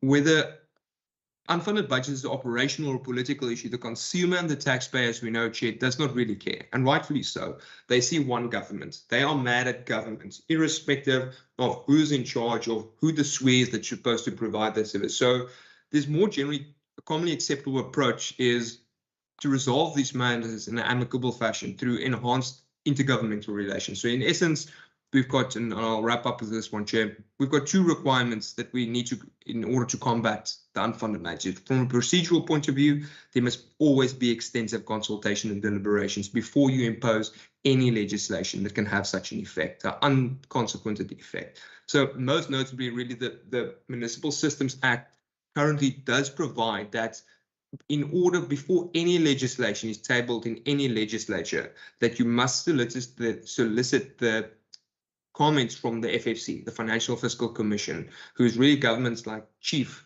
intergovernmental fiscal advisory body. So you must at all times, again, speak to the notion of detailed deliberation, detailed engagement to get to weigh up all the cost benefits, all the negative and all the positive spin-offs that something like this can have. And lastly, Chair, the substantial requirements relates to the need to ensure funding and just to make sure that sufficient capacity is in place. So to end off from my side, Chair, thank you for the opportunity. Really, historical issues aside, the only real way how you can resolve these issues is through ongoing deliberations and negotiations. Each sphere or each sector, as it relates to these functional assignments, has a bit of a different way to deal with it. And it is only by these ongoing deliberations and negotiations that we can really make a determination of what are the trade-offs that needs to be made within the limited fiscal envelope. Chair, it was a mouthful, but thank you. That brings to an end Provincial Treasury's presentation. Yeah, Mr. Cronje, thank you very much for that in-depth presentation. It was indeed a mouthful, and yeah. So I will allow the members to pose questions. And colleagues, can I please ask that you pose all your questions on this for this round? And yeah, is there anyone that is up for questions? Members? Member Maseko, you are the first. Chair, I think with that presentation, it's more a comment, not a question, because we got multiple, hey? And I think I need to thank the department really to help us unpack the distinction between the unfunded mandate, the underfunded mandates and unmandated functions, because now it will help also in another departments as we engage with the department. But just a quick one, just with your indulgence, the last slide of the unfunded mandates. I want to find out maybe from Treasury if maybe I can get the understanding, because we do have the IDP plans of the municipalities, and also we do have, I know municipalities, they do have the LED, the local economic development, but on the list of the unfunded mandates, I see, and I do understand, I see your SMMEs is unfunded mandates, but and then also on the right, then you say there is therefore no one size fits all solution and functional assignment. And that says it all, because it sort of now answers me in a bit, but maybe you can go in depth to answer me, because, for example, the municipality like Theewaterskloof, they do have the dam. There they do have something like a lodge where they can generate revenue.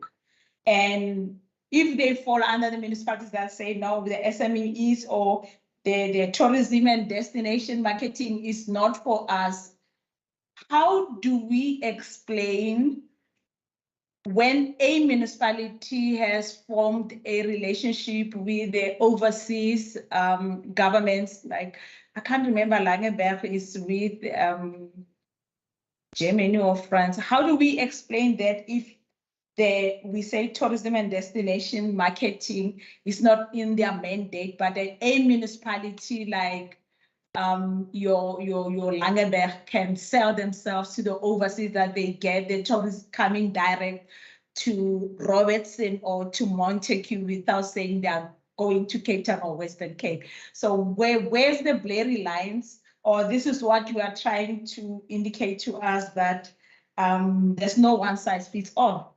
Thank you, Chair. Thank you, Member Maseko. Member Class, are you online?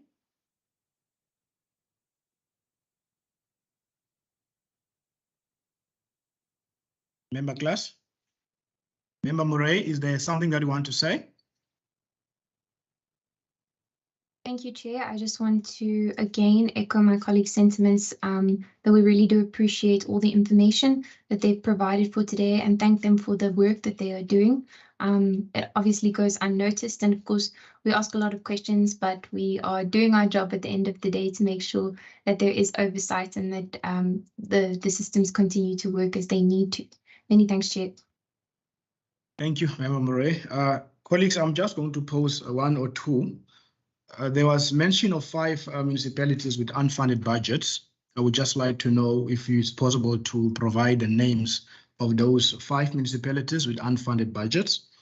And also in terms of the ESCOM debt, has there been any engagement in trying to assist the municipalities, especially when it comes to the interest, for ESCOM to consider writing off the interest, just to assist municipalities that do really want to pay off their debt? And also, another trend that is rising in most of our municipalities is the issue of indigent percentages.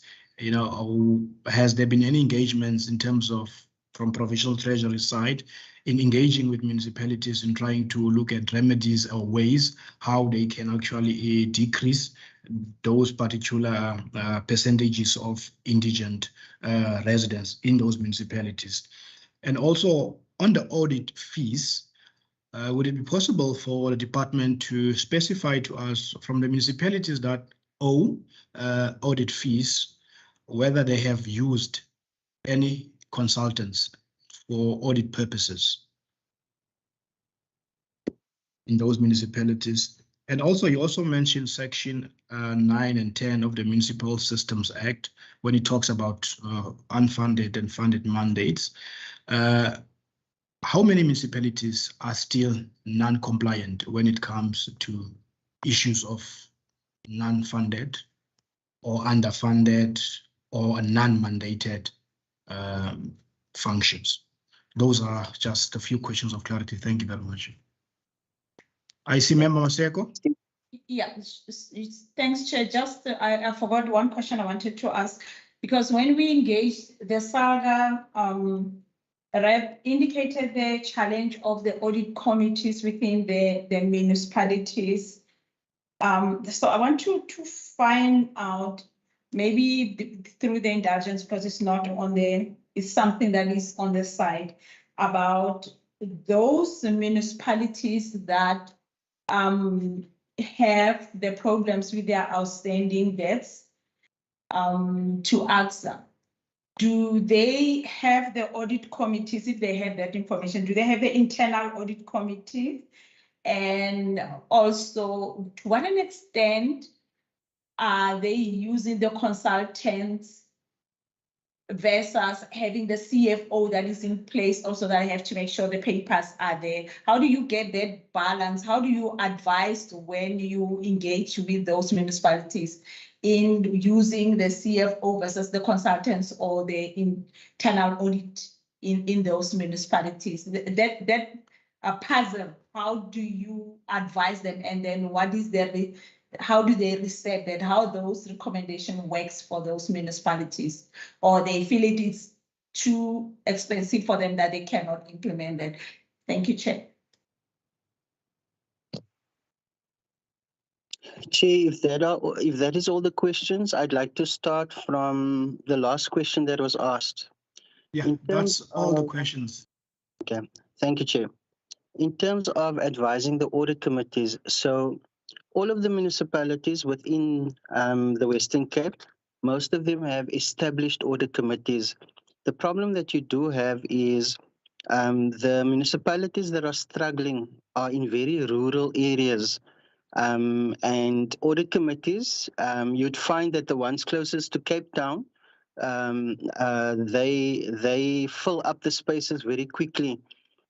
Sometimes it doesn't benefit an audit committee member to drive 6 hours to Beaufort West to sit in a 4-hour meeting, because then it becomes a cost issue of cost in terms of travel time, preparation time, as well as having to sit in those meetings.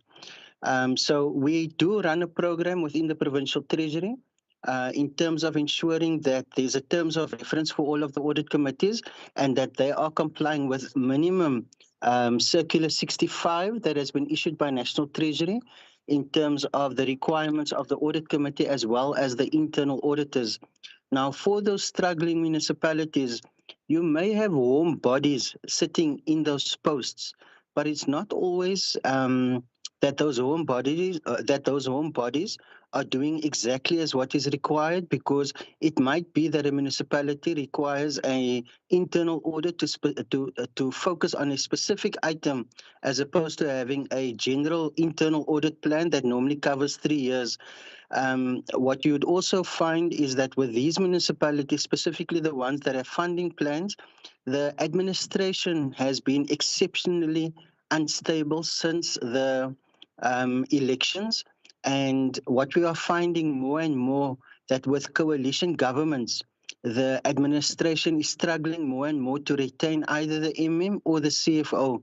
And when these two top officials are not permanently established, there's a lack of leadership, and the functionaries that reports to this leadership, as well as reporting to council, cannot adequately perform their functions. So yes, there are internal auditors, there are audit committees with all of these institutions, but it is sometimes that they cannot perform their functions because sometimes there's either a vacancy in a CFO or in an MM position, or a vacancy is filled by an acting person, and an acting person in many instances does both the work of the acting responsibility as well as the area that he or she came from. In terms of provincial treasuries programs, I have asked my director to speak directly with SALGA, because we also do an assessment of the audit committees as well as the work done by the audit committees, so that we can collaborate with SALGA. In terms of the negotiation with Eskom, we have indicated that Provincial Treasury is a crucial partner in negotiating the most favorable rates for the municipalities and Eskom. But that is a lot to do with the economics and where the country finds itself. At the moment, the municipalities are bleeding because of the load shedding that went to stage 6, stage 7, and even sometimes stage 8. This revenue source is really cut off for the municipalities. So we do have Eskom in a room when we discuss the outstanding debt, and it's part of the funding plan that we make sure that when, for instance, Kaneland sets up a funding plan, that we monitor that funding plan, and that if that particular municipality said that I would pay X amount, we make sure that they keep with the contractual arrangement that they have with Eskom. When it comes to consultants, again, the higher resourced municipalities, even though they may, let me say, they have a staff complement that makes room for a CFO, an MM, and sometimes even an entire budget and treasury office. The Provincial Treasury is not against the use of a consultant, but it depends on what type of work the consultant is doing. Sometimes, because if you consider all of the municipalities in the country has very high standards to compete with or to comply with. South Africa is seen as one of the countries that has the top reporting standards in the world. Now, to be able to maintain that standard, it's not always that the municipalities have the necessary skilled staff, and they do make use of the consultants. What Provincial Treasury ensures that when they do engage with consultants, that there is an adequate period of handing over skills.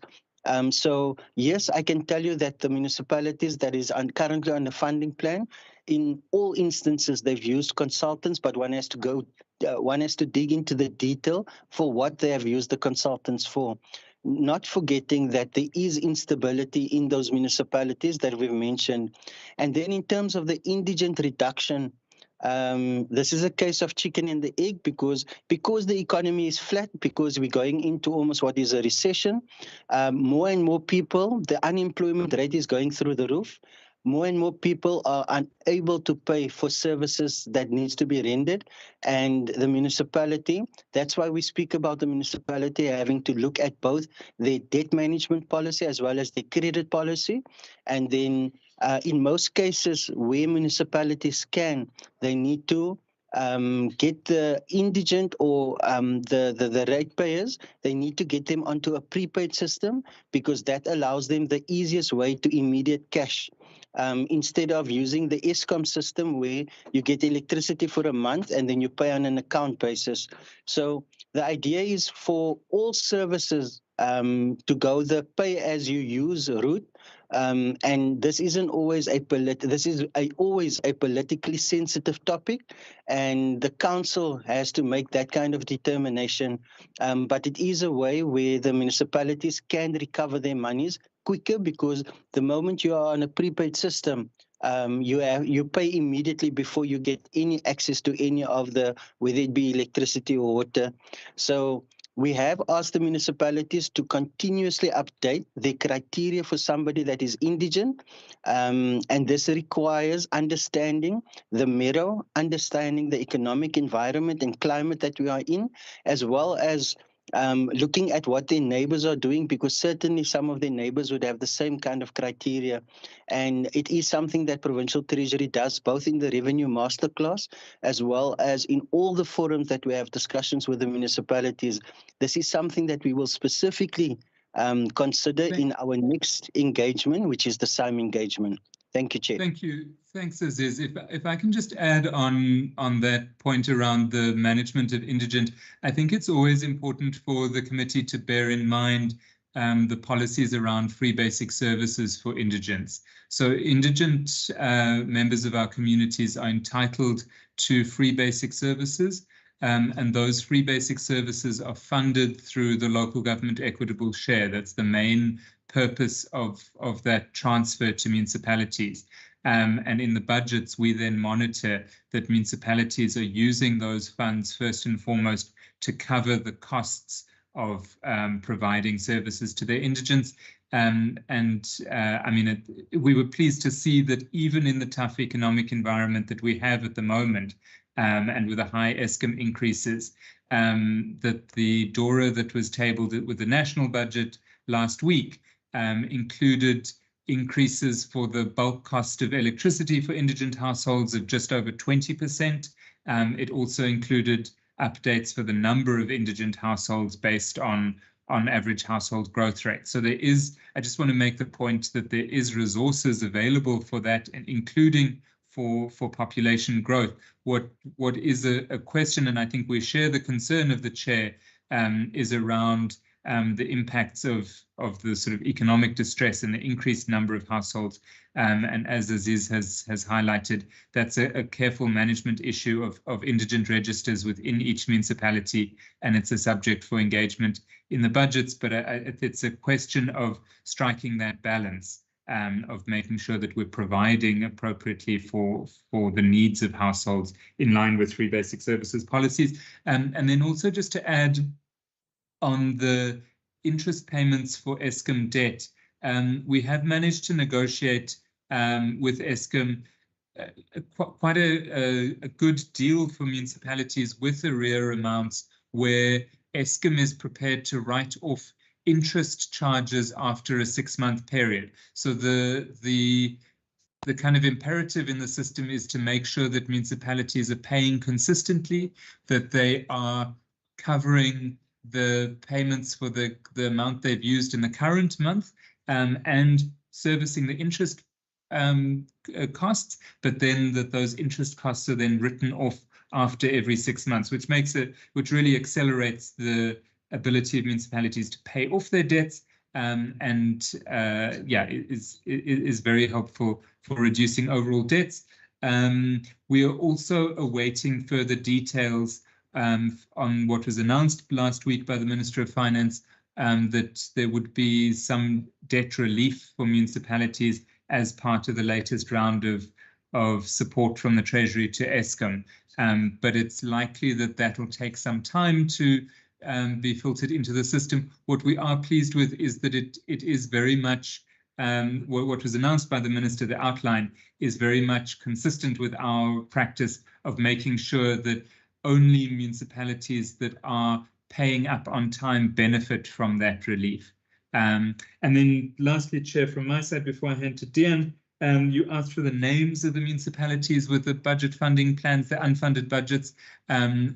There are 5 of them: Kannaland Municipality in the Garden Route, Beaufort West and Lanesburg in the Central Karoo, and then Matsikama and Cedarburg on the West Coast. They all have budget funding plans adopted and in place, and we're monitoring all of them closely. And there are There is progress with all of them. There's progress on some items and delays on others, and we're following up with each of those municipalities. Dian, do you want to respond on the functions questions? Yes, thanks, Steve. Chair, or rather, Member Masego, ma'am, you rightfully indicate that you basically answered the question yourself, but thank you for the question.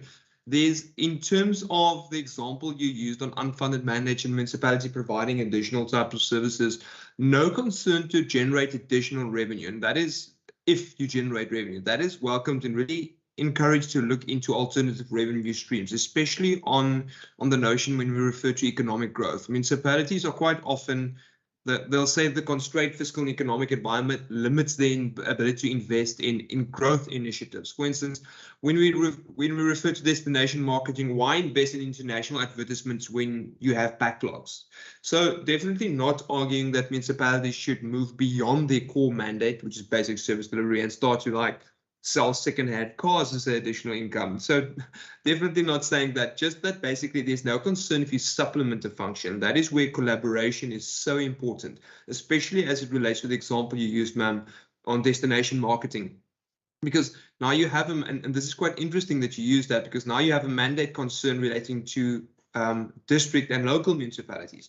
Who is responsible in the Garden Route to promote Mossel Bay as the key tourism mecca for the Garden Route? Is it the district municipality? Is it the local municipality? So the concern is where you become the sole provider of a service, when you financially source basically dries up, and then your community is left without any services. Then your proper controls are not in place to make sure, or to ensure that sustainability. And that is the concern with unfunded mandates, not necessarily where a municipality would look at alternative sources to supplement their income.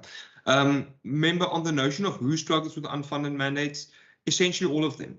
There may be certain instances where a municipality will struggle with the provision of something like libraries or museum services, but unfunded mandates is a key component that really contributes to the financial sustainability woes of local government in general across the entire country. As a case in point, as they use the example of, let's say, safety and security.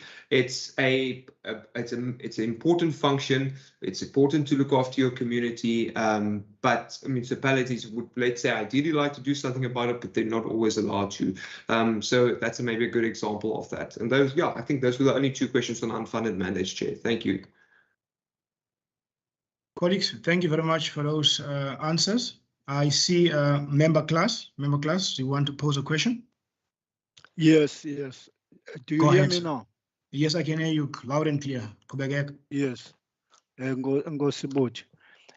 My question is that as the province, there is a problem of the indigents that they are paying electricity. When they pay electricity, they always, when the amount of payment, they take the half of the electricity that they should buy. Make an example, if they buy with 100 Rand, they take that 50 Rand. And then when they come back to request, and then they said, no, you are already, everything of yours is done. But the question, what about that 50 Rand that is took from them?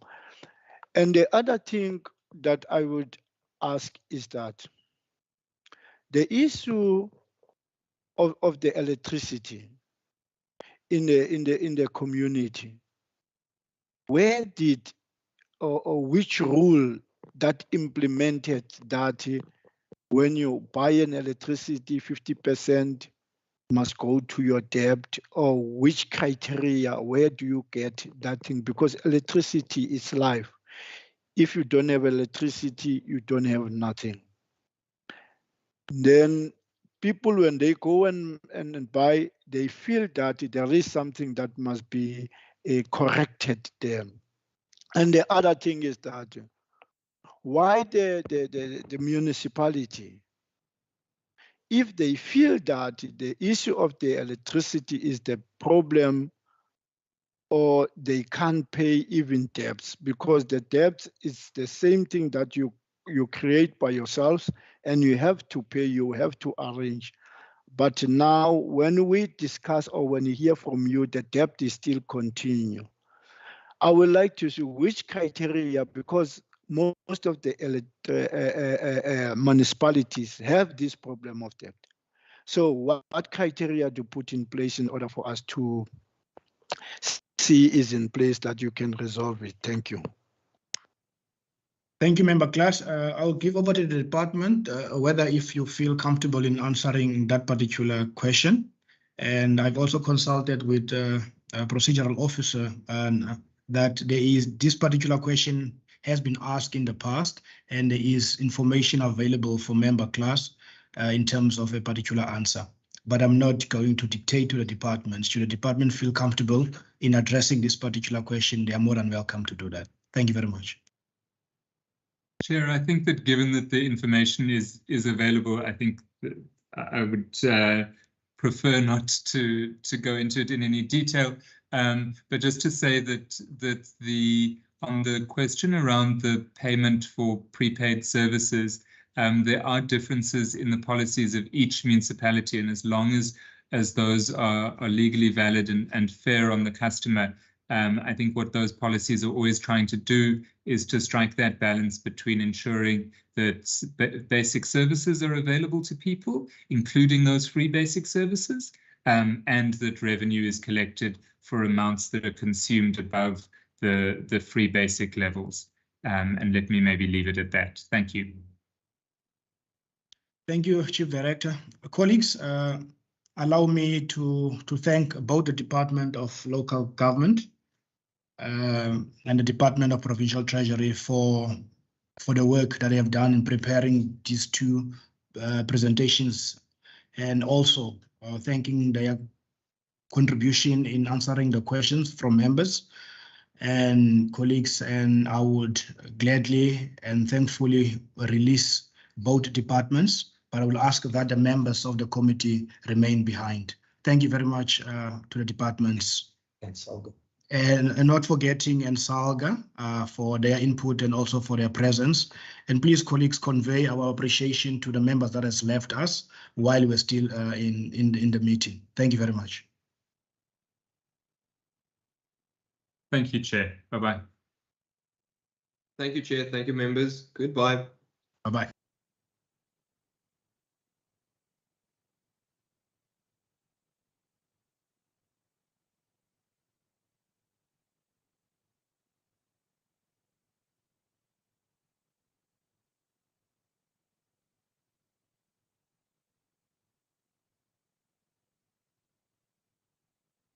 Yeah, colleagues, thank you very much. We are going to the third point, is the consideration and adoption of the draft committee documents. I'll give over to Johan. Thank you, Chair. This are the minutes for the Standing Committee meeting on the 28th of November. That was the adjustment appropriation, page 1. I think Member Maseko is the only member, and Member Murray that was present at this specific meeting. I'll just move down.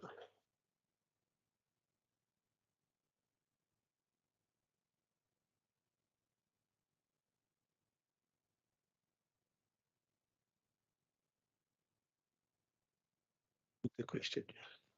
Can I ask for the mover for the question, for the adoption of the minutes? Member Maseko, you raise your hand. Yeah, Chair, I wanted to find out, are we going to do the resolutions after the adopting the documents? But because already you have started, I move that we adopt. That is correct, Member Maseko. I will give direction in terms of the resolution after this. Thank you, Chair.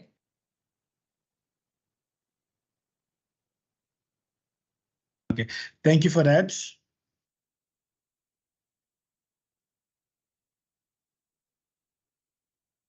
Chair? Yes, Member Murray. I move that we accept the minutes, but Chair, if you could kindly excuse me, I do need to run off for another appointment. Are you talking about a second set of minutes? The initial minutes, am I getting confused? Now, the first one was proposed by Member Maseko. Now Oh, we it are was going to be proposed. we're dealing with a second set of minutes, and then you can be excused after that. Okay, thank you, Chair. I propose for the second set of minutes. Thank you, Member Murray. I second the proposal by Member Murray. Siyabulela. Thank you, colleagues. We have dealt with point number 3, and then point number 4 is the resolution and actions. Member Maseko, after consultation with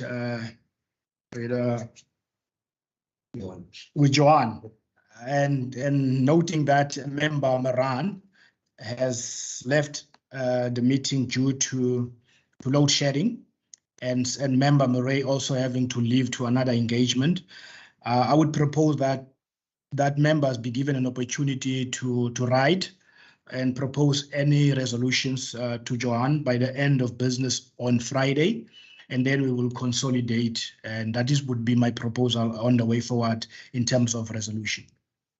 Chair, we have Member Class and myself and you, we are a quorum. We can do it quick, it's not a lot, then we are done. Okay,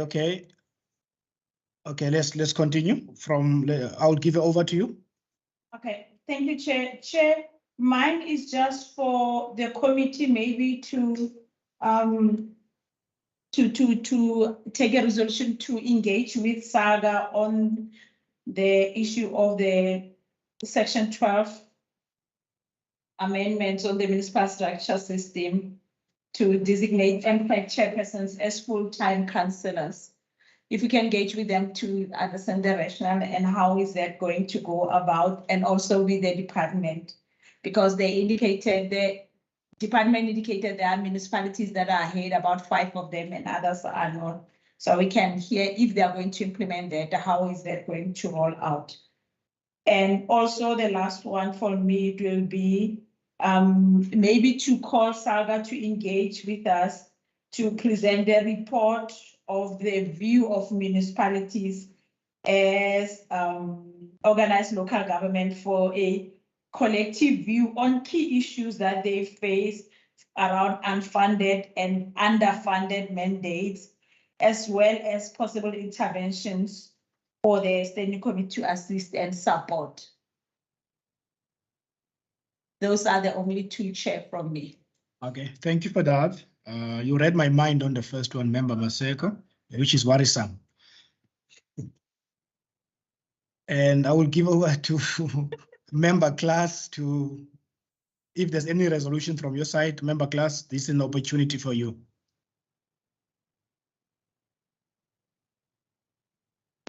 Yeah, thanks for the opportunity. But at this moment, I will continue with you as you put the resolution.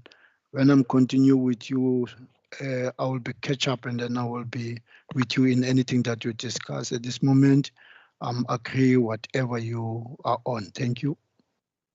Thank you very much, Fighter. Appreciate that.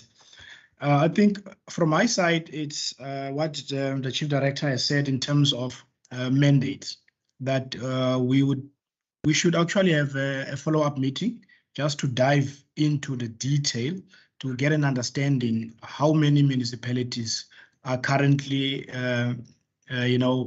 fulfilling functions that are not their mandate, and what plans are in place to make sure that they move away from that. I think that's the first thing that I would want us to consider.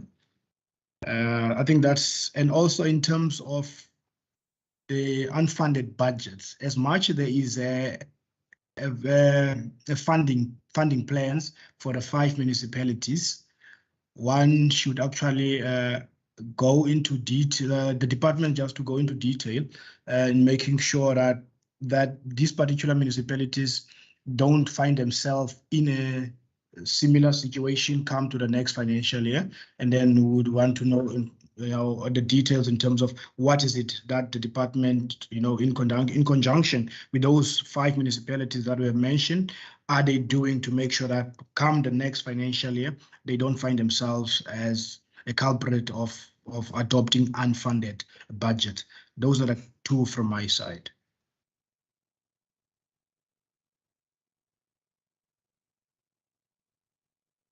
Member Maseko?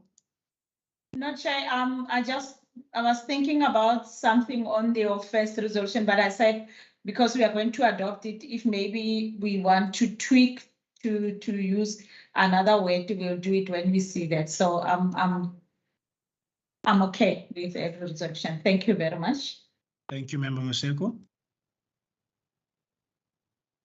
Colleagues, thank you very much for allowing me and helping me write this one out. Yeah, it has been, I had butterflies since yesterday, and I'm happy that today at least I was able to depend on your support for me to actually do my first meeting as a chair. I appreciate your support. I appreciate your guidance, and especially to the officials as well, for all the assistance from yesterday and today, and especially to Joanne, for holding my hand. With those few words, colleagues, thank you very much. A meeting adjourned. Enkosi kakhulu. Bye, danki. Enkosi Chair, you did well. Thanks, Johan, and Nomfundo and Candice. Thanks, Chair.